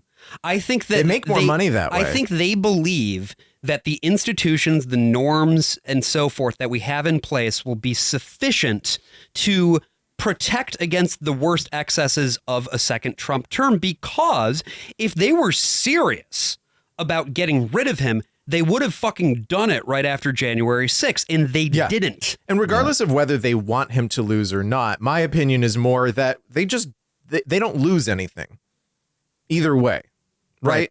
Like these are the people who are running these parties have so much. They have so much, and it does not matter. They are going to be fine. Right. You and I might not be fine. You listening might not be fine. But the people on top are completely cloistered from reality. Yeah. And it means that they can't react properly to really anything. And what you do if you can't react properly to anything is you just push forward with something, which is what Trump was able to do, which is what the Republicans were able to do. Here's what I'll say. Two can play that game. We can also keep pushing forward. Yeah. And it's been a hard week for me to find a way to really think of a way that pushing forward could look like. And I still don't really know what it looks like. No. And we don't have to know. And we don't have to know yet, Yeah. The thing that's sort of, Josh, you said 81%? 82%. 82% of the evangelicals voted for Trump. The thing that fascinates me is the 18% that didn't. Yeah.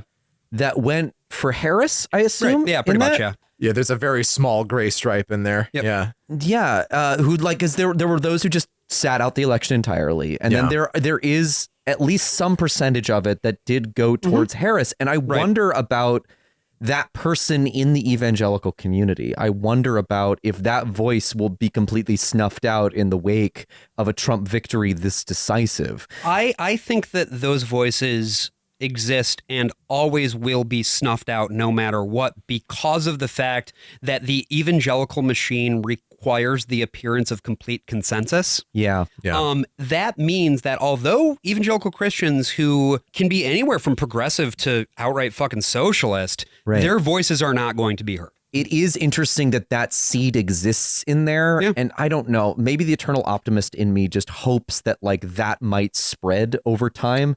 I mean, it's hard to say because the ideology is so stamping down to oppression. I think really you just have to frame the evangelicals as your enemy.